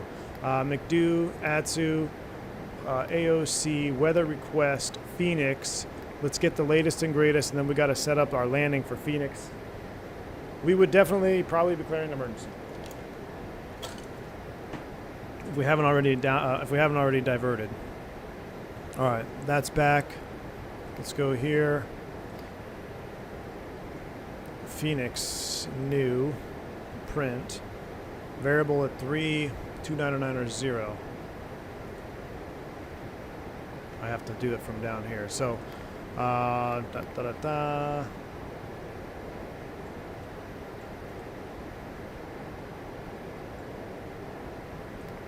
290 at 3 knots. Temperature is 43. Oh my gosh. I know. QNH 29991. I really hope we've reached max failures. We need to look up the Phoenix tablet. I don't need any of these. Let's close these, close you, close you.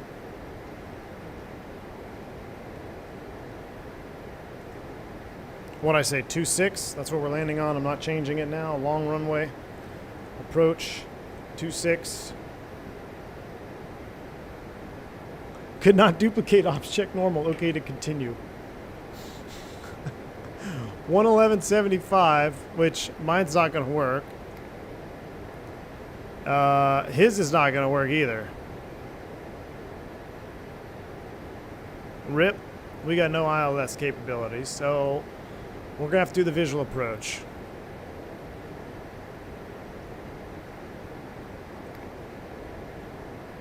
Maybe I can hard tune it. Let's see. 111.75.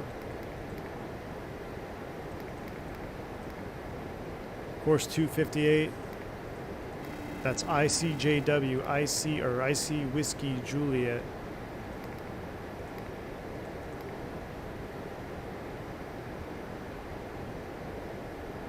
That's not going to work though.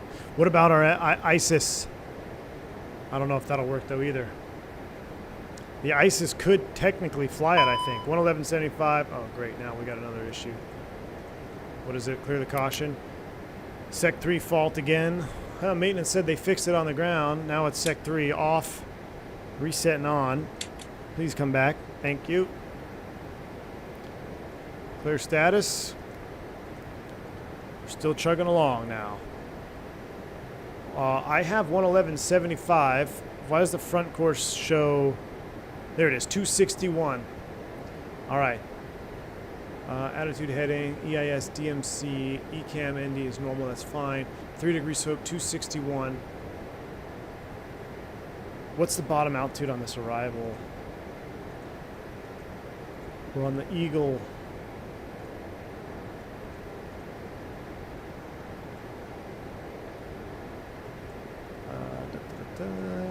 Landing this direction, 4,500. At Derville. Top of descent is up there. I'm going to set 4,500. 4,500 is set. All right. Caleb W. with a $5 super chat. Appreciate you, man. It says, never mind the disgruntled airline employee who last touched his bird. Thanks for the outstanding content and golden instruction, Caleb. Don't thank me yet, my friend. We're not on the ground, but I appreciate you. We're going to do our best to get her down nice and safe. Thanks for the $5 super chat. Glad you're enjoying the content, man. Here's a flyby just for you, Caleb. Dedicated Caleb flyby. I don't see any fire yet, so we're still good. Dings are good. Means we still have electrical power, yes. Passengers in the front row are asking about the constant dings from the flight deck.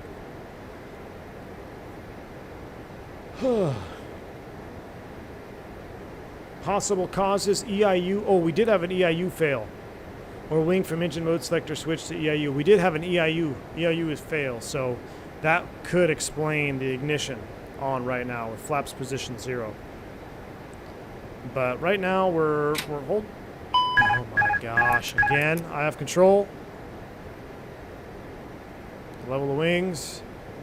Flight control alternate law. Let me say that again. Flight control alternate law. Protections lost. That is a big one. All right. Flight control alternate law. Protections lost. Max speed 320 knots. I've leveled the wings. We'd obviously declared emergency. At this point, I'm going to turn the flight director off. I'm just going to put my bird mode on because I'm just going to fly straight and level right now. We've got to recover something here. Max speed 320. Auto flight FAC 2 fault. FAC 2 off then on. Now we have FAC 1 that's already in op. That's why we went straight to alternate law. Come on, baby. Come on, baby. Son of a... It's not coming back, y'all. It's not coming back.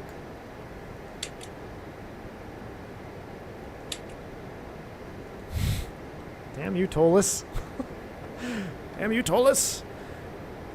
Steady air, Cactus 357, clearing an emergency, flight level 300. We need a block altitude of 5,000 feet. We need to maintain present heading.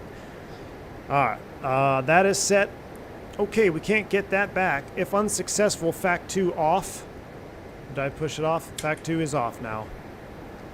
All right, clear flight control. Clear auto flight. Status. Stop the status. I'm going to see if I can go back. Nope, we still can't get it. I didn't think we could. I'm just testing there. Make sure it's toliss, keeping them on their toes. All right, let me pull out the book. That was FAC 2. This is a auto flight FAC 1 plus 2 fault. Characteristic speed display in 2 FDs are computed by the same FAC Cat 3 single one. Here we go. Here we go. This FAC 1 plus 2. Rudder with care above 140 knots. I'm just trying to maintain a level flight here. Depending on when the failure occurs, the rudder travel limiter system may not be in the correct position for the flight speed. Oh, that's comforting. Therefore, to prevent damage to the aircraft structure, use the rudder with care when the speed is above 140 knots. Oh, I just have all the warm and fuzzies. At slat extension, full rudder travel authority is recovered. FAC 1, off then on. FAC 2, off then on. So again, the book is trying to get me to recover. Let's try to recover 1. Off, on, off. Not happening. Try one last time. It's not happening. With FAC 1 plus 2 inoperative, the rudder travel limiter system, rudder trim control, yaw damper, and PFD characteristic speeds are lost. Flight control alternate law, associated procedure, protection lost. Flight control normal laws are lost. All protections except maneuver protections are lost. Max speed 320 knots. Speed is limited due to the loss of high-speed protections. Status, we'll continue the status page. I'm going to read the status associated with this fault instead of this status page because we've got a lot going on here. Max speed 320, rudder with care above 140. Approach procedure for landing, use flap 3. This line is replaced for landing, use flap 3 when config 3 is selected as a reminder. JipWiz flap 3, push button on. Approach speed VREF plus 10. Landing distance procedure apply. Alternate law protection loss. When the landing gear comes down, at landing gear extension, control reverts to direct law. I know we have a decelerate. Stand by. As well as in roll. Refer to flight control direct law procedure. In-op systems, wind shear detection. Reactive wind shear flight control, FAC 1-2, autopilot 1-2, auto thrust, CAT 2, GLS auto land, steep approach, row and ROP in-op. All right, that's all associated. We've declared an emergency. We're squawking 7,700 because we're not in radar contact. We need to descend down. I'm going to set a safe altitude to descend to now. I'm going to go Eagle at 18. I'm going to just set 18,000 feet here. Oh, scratch that. Let's make easy math. 10,000 feet. I'm going to bring the power back. I'm going to set for a 3-degree descent, which is the tail on the horizon. Power's coming back. We're starting down. Remember, 320 max speed. I'm going to select speed. I have a manual speed caret there. Let's go ahead and clear that out. Can I go direct eagle? All right, direct eagle. And if I go flight director, that's going to go FPA. I realize that. I'm going to pull for open. Open descent heading, but I want to go nav. So let me redirect us again. Let's go direct. Let's go to Homer. Insert. Nav. Open descent nav. And we're naving.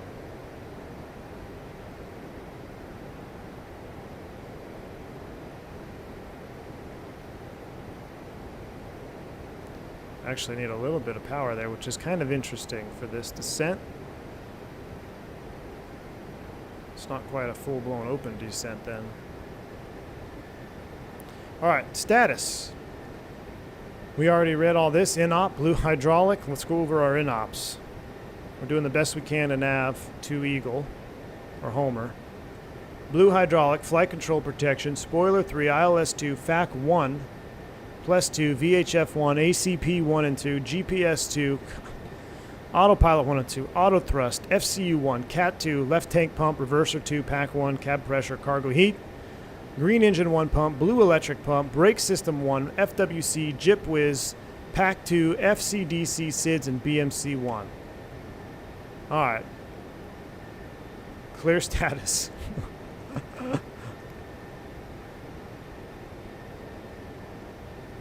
Now, what's interesting is, let's go to the flight control page.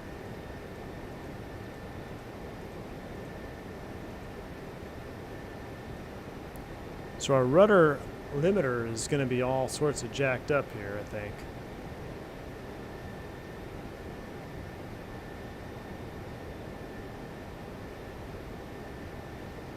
I wonder why my open...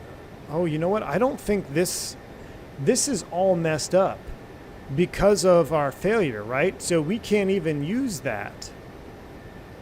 So I'm going to turn the flight director off. Go back to the bird mode, 3 degrees.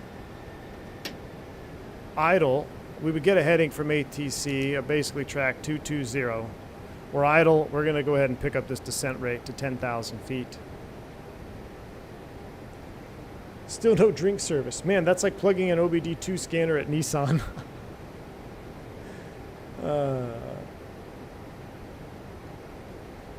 I get this roll here too, which is interesting. Keep getting a roll to the left. Give a little bit of right rudder trim in there. Straighten her out. Alright. We're doing the best we can now. We're coming down 2,000 feet a minute. 260 on the speed. That's fine. We could be a little bit faster. That's me clicking the rudder trim on my Throttletek.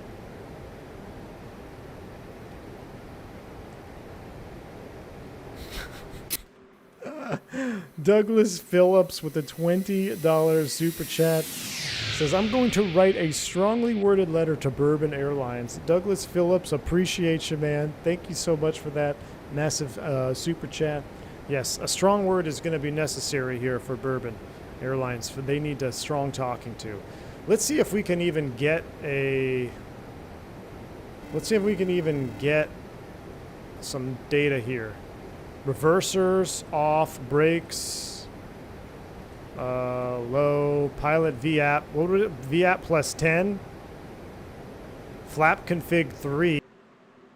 No! X-plane, we broke it. I broke it in the EFB.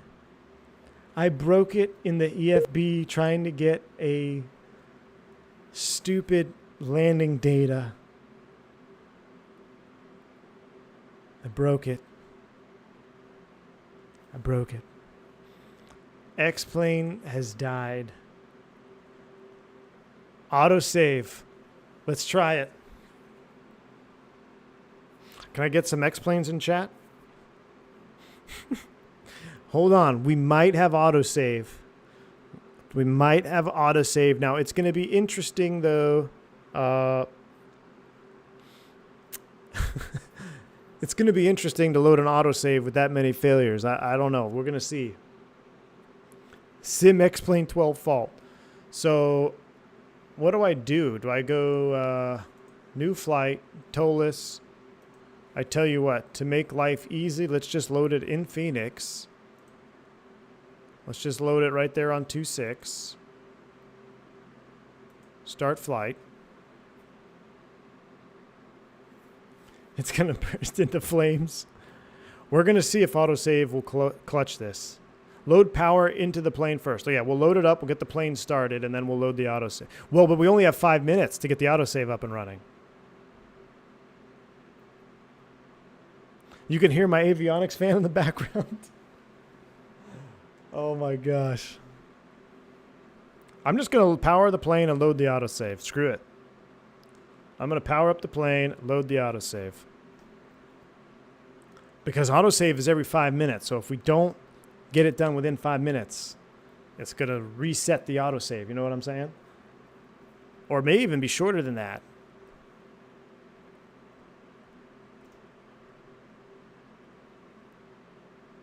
Toliss failed the sim. Yeah, it shut the sim off.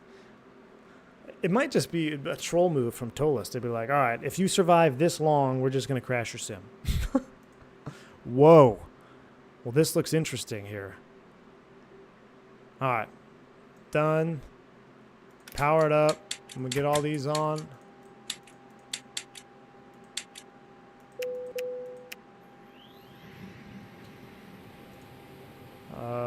Look, where is it?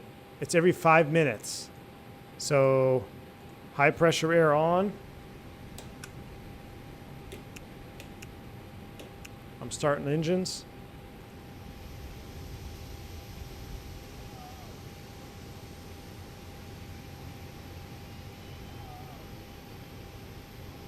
Just straight up load the autosave. shoot. Alright, well I got the engine spooling. I got a clock going.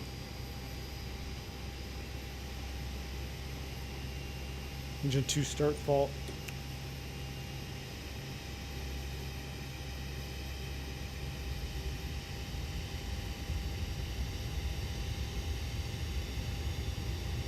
Oh yeah, I should have just started playing with engines running. I forgot that that's an option.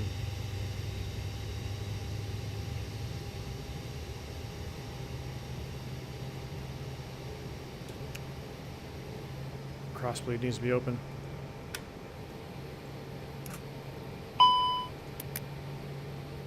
There we go, we're turning 2.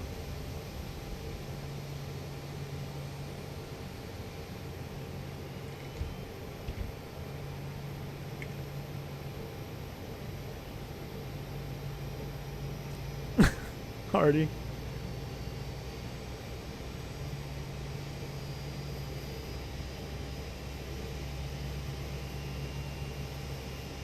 We're a minute in, 2 minutes.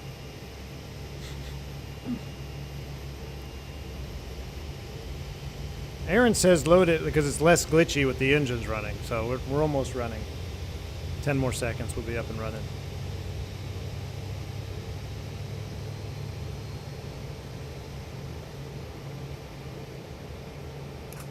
Alright, that's coming back, that's coming back. Alright. I'm gonna not mess this up. Load autosave. I'm just gonna hold your breath. Hold your breath.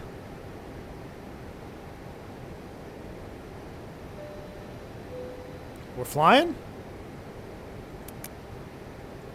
Oh my god, and everything is exactly where it was. Freaking Toliss is on it. Toliss is the best flight sim X-Plane dev to ever exist. Toliss is the best X-Plane dev to ever exist. Look at this. It just loaded every single failure back on that we have. Can I do this thing now? I still can't. This must be a EIU failure here because I can't. The only way I can siphon through this is by using this thing here. We're back. We're right where we were. We're at 23,000 feet. We're idle thrust. Toliss autosave for the win. This makes me want to fly the A340-600 to Tahiti on our long haul. Oh good, air pack 1 off. Is that a new one? No, that's associated. Okay, look, our overhead is exactly where it is, where it was. We need to get this puppy on the ground. We're back in alternate law. We talked about direct law. We are exactly where we left off. All our failures are still there. Please, hopefully it didn't reset and like, oh, let's just dump on 20 more failures. We do need to fly the airplane though. I need to go to the left. We need to go this way. So we're gonna go flight director, FPA 3 degrees, and we need to track this way. There we go. We're following the flight director. We're idle descent at down to 10,000 feet. Just guess the landing. Now, that's another point. Should I try to do the landing data again? I'll tell you what. We'll do it on the ground. Has Toliss said anything about coming to Microsoft? I have not heard anything about them coming to Microsoft. I mean, that is like one of my ultimate wishes. Toliss coming to Microsoft. I just don't know if they will. I mean, it seems like this is their jam right here. All right, we're FPA 3 degrees down. I don't know why it's flashing at us.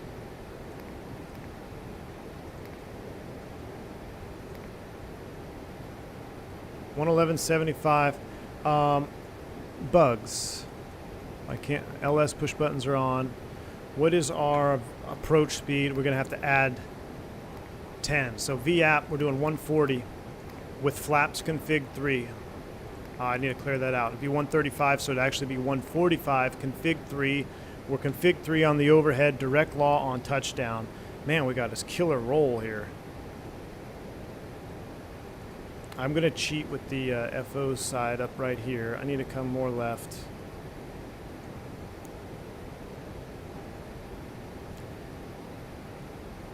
I believe Captain Canna spoke with Toliss at the expo and they have no intention on moving to Microsoft. That's kind of how I've thought That's sad. I wish they would. I think they'd have a huge following. It's flashing because more crazy stuff's about to happen. Yeah, I don't know why it flashes. All right, we're alternate law. What was our altimeter? Atsu, AOC, weather ATIS, METAR. Nope. 2990. Let's go ahead and set standard. Gosh, you can see why you really need two pilots flying. 2990. And we're cross-checked. I'm going to bug, well, our VAP was 145. That's what we said we were going to bug. I'm going to just set 250 for now. We're going to keep coming down.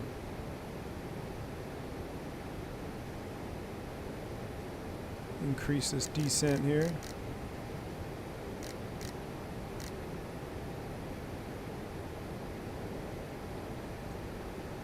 Going to come further left.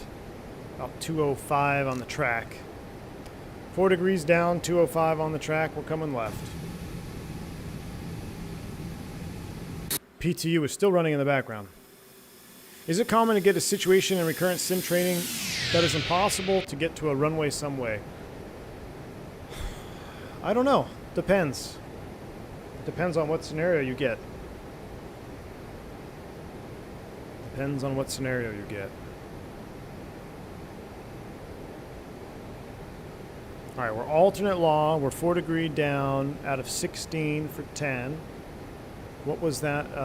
SD. Basil's at 6. I'm going to just set 6 as we keep coming down. We're still squawking. I need aileron trim. Yeah, I've got right rudder. If I reset that to neutral, let's see if that'll stop with this roll. V1 doesn't believe in no-win scenarios. Exactly. Yeah, see, rudder trim is centered. It still wants to go to the right a little bit. I wonder if kind of wind. We got a headwind. 13 knots. But I think, well, that wouldn't make sense. I was going to say the airplane was kind of in a turn when it failed, but that wouldn't make it do that.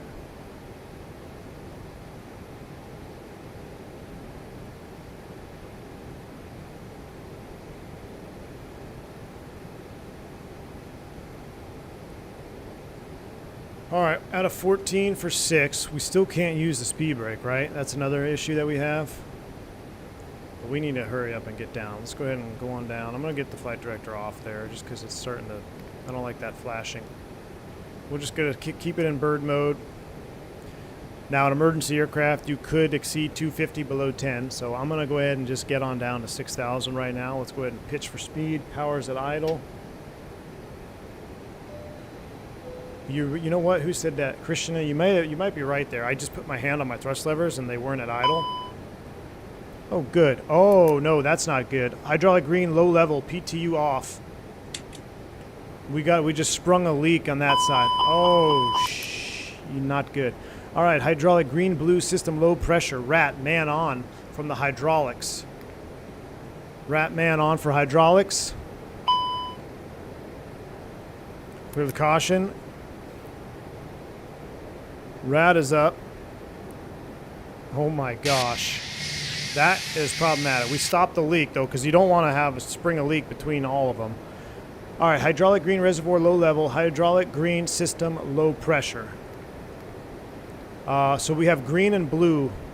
I need to try to get some ECAM going here. We got blue pressure again. Yeah, we got blue pressure again. I gotta try to pull this up while descending. This is a big one. Green and blue system. If the green hydraulic system to low level hydraulic ECAM may occur, request flight P2 off. Land ASAP. Yeah, this is definite land ASAP condition. Min rat speed 140 knots. Rat min on. If blue system loss are okay, affected pumps off. Maneuver with care for go around. Max pitch is 15 degrees. Fuel consumption increase. FMS prediction unreliable. Associated procedures, flight controls, protection lost or an alternate law.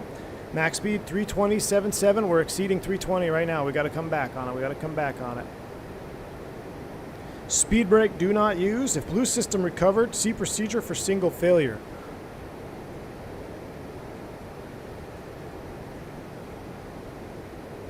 I mean, it is semi-recovered at 2,500 psi. If blue system not recovered, landed with slats, flaps jammed. Oh God, I hope it's recovered. 2,500. We have pressure, so we don't have a flap slat issue.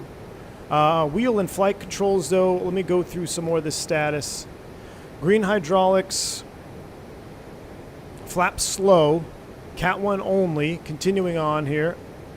Watch my pitch. Slowing down. In-op, brake, jip whiz, BMC 1. I have 2 full pages of ECAMs. This is crazy. Continue coming down. We're out of 8,000. I need to use the FO screen to nav here. We should be about 5,000 feet at Durval. We don't have the time for this. I need to give myself an extended downwind here, so I'm going to come to the left.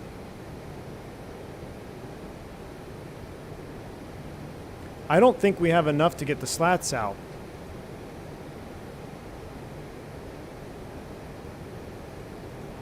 Because I'm showing amber slat on my... I'm showing amber slats. We need time. Oh my gosh, this is where you need 2 pilots, because I need someone to just put the airplane in a hold here. See procedure for single failure. Secondary. Hydraulic not recovered, line displayed for a double low level. If hydraulics not recovered, line displayed for auto thrust off, select the target speed FCU. Due to the loss of slats and some other flight controls, the auto thrust may not satisfactorily maintain speeds. We already have it off. Landing flap 3, jip whiz flap 3 is on. If system says reservoir low air pressure, 1,000 to go, related pumps on. If green overheat, out. We never got that. VREF plus 25, landing distance procedure apply. We got to see if we can get the slats out. I don't think they're going to come out. So where we establish, we're gonna keep descending. Let's descend to 5,000. And I gotta do 50 things at once here. Let's go flight plan direct, prune. Oh, I can't do the direct to. Shoot, because I don't have the radial in. Direct to erase. That's fine. 5,000.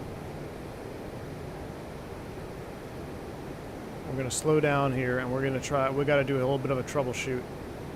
Phoenix is just off our right. I can see Phoenix out there. So we're level at 5. We got to slow down. When speed 200 knots displayed, when slats are retracted, landing gear gravity extension, gravity procedure, extend the landing gear at 200 knots to revert sooner to direct law. This provides below 200 knots better pitch control than an alternate law. Elevator lost and all slats lost. We're gonna have to land with a friggin' THS.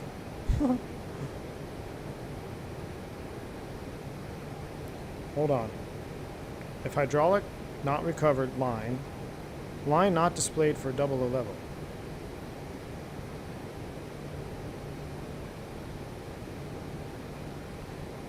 It says we have to gravity extend at 200 knots. All right, there's Falcon Field. Let's make a right 360. I'm going to keep slowing down. I'm going to bug 200 knots. I'm going to attempt to lower the landing gear. That doesn't sound good. Direct law. Where's my wheel page? They're not coming down, chat. They're not coming down.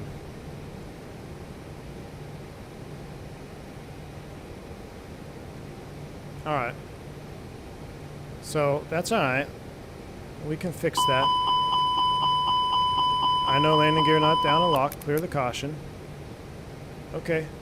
Gear up. We know what we're dealing with. Back in alternate law. Okay, so we're coming back 200 knots. All right, we got to do a gravity extension. We're at 5,000 feet. We're 200 knots. Let's think about this. Approach speed is VREF plus 25. So where were we at? We were perf page. We're going to activate and confirm. We are 135.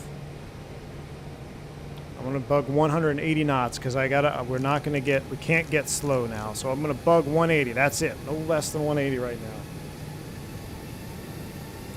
Plus 25 knots. So that's going to be 135 plus 25. That's 40.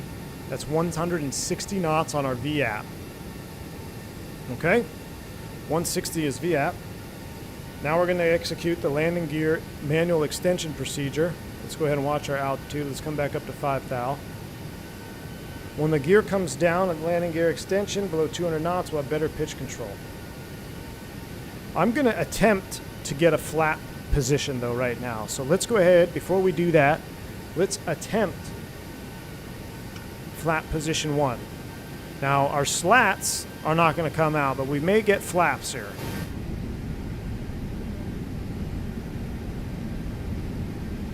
Very slowly. Maybe not. Alright, here we go. And then we get slats in the air, so nothing in position 1. So flaps 2, we might get F. I think they're coming out.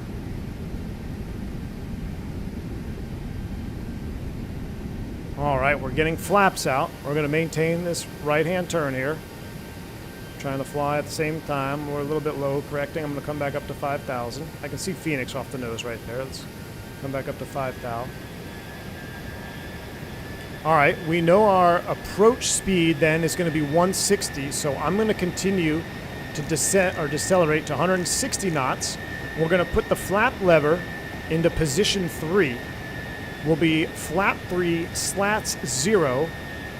At that point, I'll straighten the airplane out, get our trim set, and then we'll lower the landing gear. So we are, which direction are we going? We're going west right now. Let's keep turning. Let's go one more notch. Flaps 3. You see flaps 3 extend. All right, that looks good. We got flaps in position 3. Fuel FQI channel 2 fault. That's the least of my worries right now. All right, we're 160 knots. Flaps 3. Now what we need to do is get the wings level. All right. Where are we in space? We are south of the field. Or, I'm sorry, east of the field. There's prune. I like it. We're looking good. Now we need to execute a gravity gear extension. All right, here we go. 1, 2, 3, all the way to the stop. Watch that speed.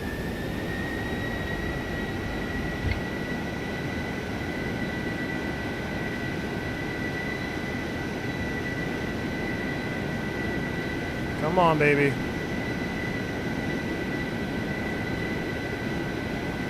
I got 3 greens. The unlock lights will remain illuminated. All right, landing distance procedure apply. We're emergency. We don't have time. We're going to skip that. Does not apply. Alt-nip protection, landing gear down, direct law. We've already briefed this. Fuel consumption, FMS, flaps slow. Let's land this thing. We're coming around to the right. We're going to make a right turn. We're going to line up with final. We're 4,200 feet. We're 160 knots. I'm going to go direct to the final approach fix. Prune. Just on the FO's map over there. It should have been a left turn, but we're already on a right turn. Let's come around. Watch that bank angle. Both ILSs are out. ILS 1+2 fault, GPS 1 fault. Everything is done. At this point is when you look over at your FO and you say, we need to put this son of a gun on the ground now. So we're coming around, we're going to line up on final, and we're landing. We're 160 knots. Flap 3, slat 0, gear is down.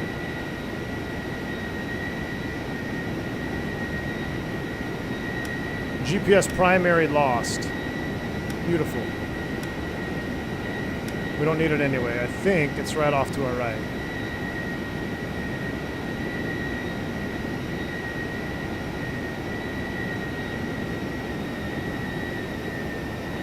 runway course should be roughly 260.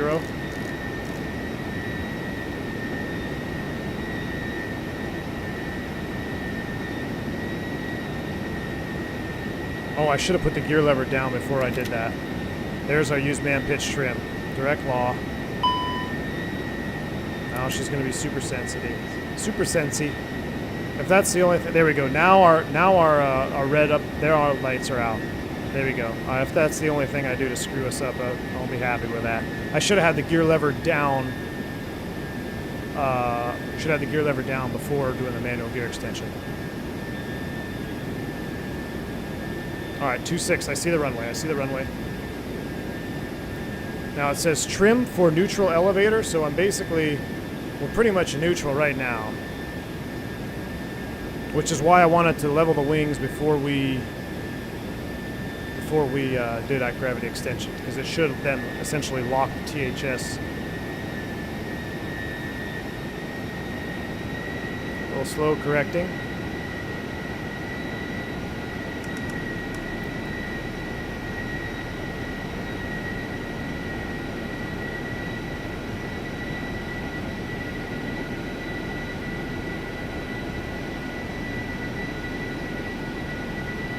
These are the types of visuals I remember doing with Microsoft 2004.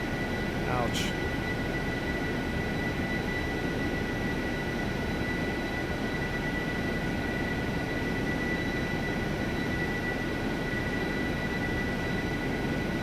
You can see how twitchy it is. That's direct law. All right, we're on a long straight in.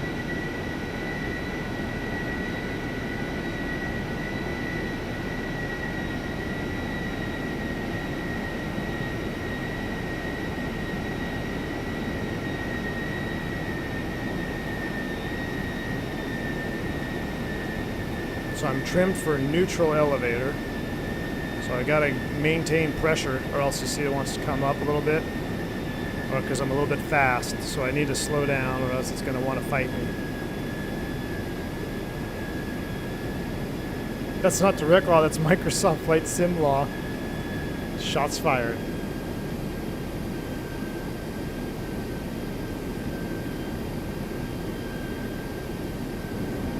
Oh, we lost the lower ECAM. Oh my gosh, we lost the lower ECAM as well.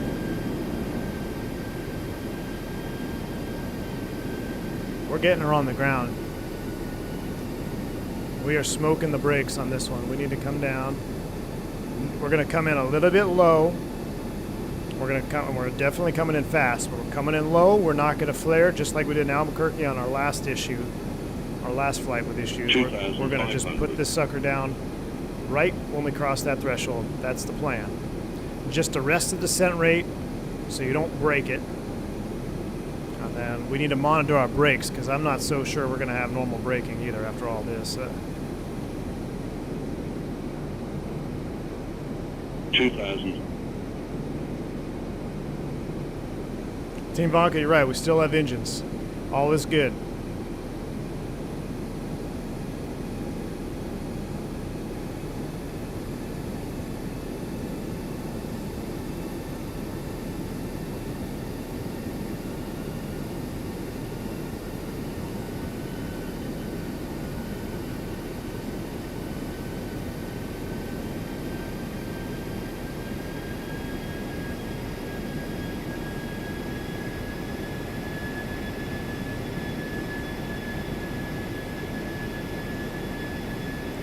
Right on speed, we're looking good.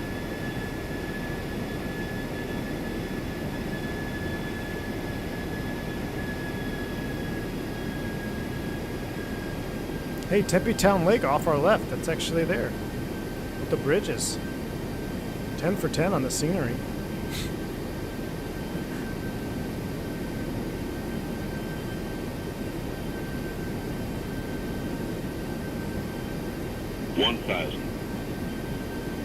We're stable as we're going to be. Good to land, runway inside landing. Now this is when we're going to start to get to below the slope a little bit. What's the wind doing over there? 4 knots.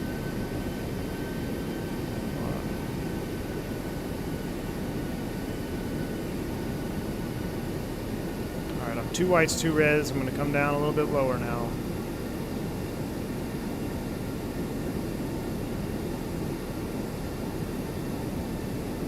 500. All right, there's 3 reds. 400.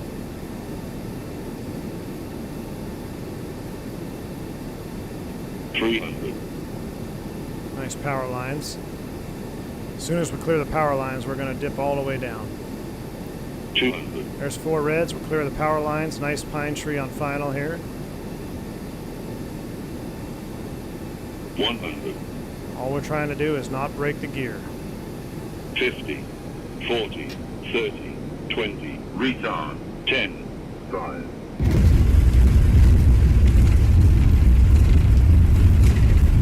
I got no reverse on either one.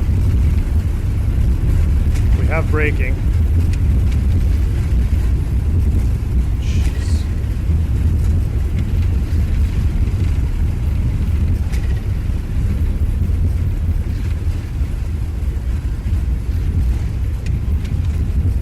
Monitoring that brake PSI. Oh man. That's rack going out, we know. Stop. I'm hard on the brakes. There we go. That's why you don't float it. Look at that, 1,500 feet and we're in the dirt. And we're still rolling.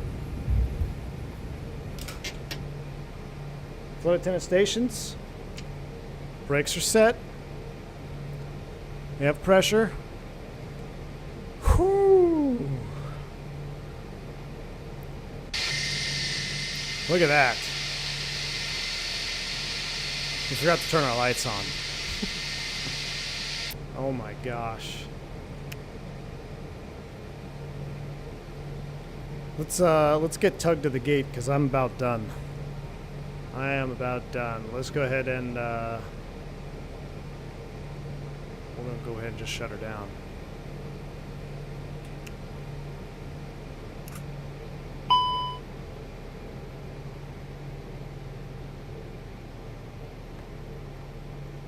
What's our wheel temps? Hold on. Oh, I can't even see them. There it is. Look at that. 680 and climbing. 690 and climbing. Yeah, we need to go to hot brake area. We're just going to shut them down right here. We're going dark. Well, we'll lose fire protection with this. I'm actually curious to see where they go to. I'll tell you what, let's do this.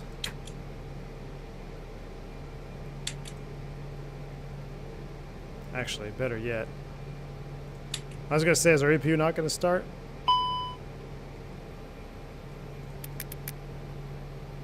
Nah, it'll be easier to just do this. Our APU's not going to start? Oh no, here it goes. Here it goes, here it goes. We'll go external power on.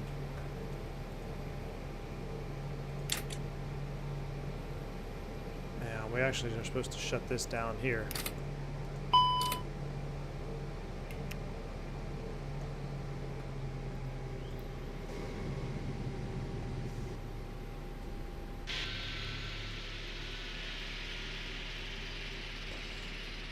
Whew. Napalm, thanks for the $5 super chat. Cactus 345 vacate left. The entire maintenance division will meet you at the gate. It even sounds like our fan blades are damaged, doesn't it? They're really clunking. Thanks, Napalm42. Appreciate the $5 super chat. Fly with Rookie, thanks for the membership chat there. Well done. You deserve a clap. Appreciate you, or a high five. Runway is closed. Disabled aircraft on the runway. Disabled aircraft is on the runway. And now the APU sets on fire. Look, it shut down. We had an APU auto shutdown. Look, it didn't even start. We can't even see the caution. The APU didn't start. That is funny. I don't think I can get away from the screen. APU is out. It's done. It's done. It's dead. What's our wheel temps? Look at that. 810C. Check engine light. Well, APU auto shut down. We'll go ahead and just kill the fuel on that one. And evacuate. No, we're not doing a proper evac check. But there you have it. Toliss. Let's see what we have here. We have 4 pages of failures. Let's go over them, shall we? Landing gear. BSCU1, left ND, reverser fail, left pump fuel, electric, DC bus essential, thank you. Auto flight, McDo 1, aircon, pack 2, main control, so we were about to go into main control of the pressurization. Hydraulic pump, green, VHF 1, FWC 1, BSCU 1, JIP whiz fail, FAC 2, green hydraulic system leak. That's why I was so quick when we went up and we shut the PTU off. Because you don't want it, you don't know, theoretically, green and yellow are not transferring fluid. But if you're using the PTU to pressurize green like we were, if you spring a leak, it's possible that you could then drain yellow. So you want to, because you don't know the nature of the leak. It's just something that's trained. That's why that ECAM says PTU off, because, hey, dummy, your green system is losing pressure, like we're leaking. So don't even get close to contaminating it with the other side. So when we got the PTU off, FQI2 fault, that's just like a middle finger for no reason. JIP whiz fail, lower ECAM. No, that's the FU right there from toliss at the end. Lower ECAM fail. It's like, oh, you got all that? So let's see. 1, 2, 3, 4, 5, 6, 7. Wait, no, that's 1, 2, 3, 4, 5.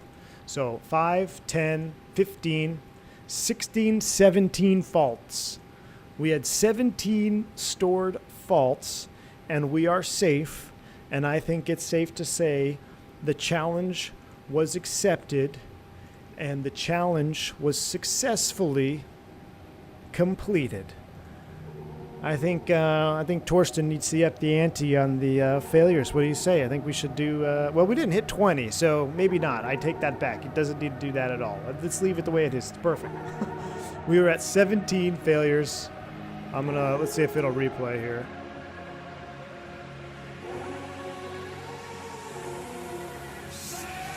Were we on the ground that long?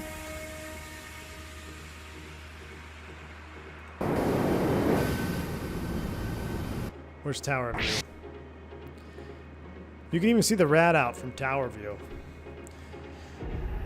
All right, guys and gals, thank you all for tuning in. Aviator Nick with the 35 super chat dono. Appreciate you. This, my friend, is an amazing stream. You deserve a bourbon or two after this. I'm going straight there. I'm going straight there. Aviator Nick, appreciate that massive super chat. Appreciate you. Flight Plan 1, appreciate you. Very kind of you.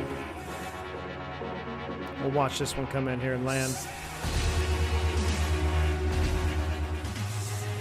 But y'all, I hope you had fun on this one. I hope you enjoyed this. Shout out to the toliss team for making this airplane one hell of an add-on.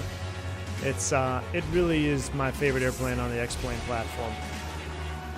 I'm out of here for a couple days, guys. I'm off to Nashville. I'll probably be back hopefully after this weekend. Look at that. No flare, just arrest the descent. Put her down right in the paint. Three-pointer, that's fine.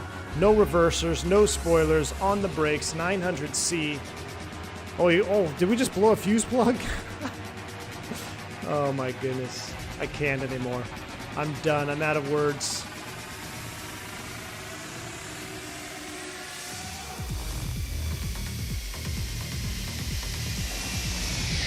Man, the rat's not moving in replay. 0 for 10 uninstalling. Wow, what a three-pointer that was. Oh my god, what a three-pointer that was. I can't wait to see the comments on this. Wow, that was not a good landing. It's supposed to flare. Yeah, well, you saw, we landed, we stopped with about 1,200 feet left. Imagine if we floated 1,200 feet. Anyway, y'all, thank you so much for tuning in. It was a lot of fun. I hope you had fun. I had fun. I'm out here for a couple days. Until the next time, you all stay safe, stay healthy. Jeremy Harvey, if you're watching this on replay, happy belated birthday. Until next time, I'm V1. See you!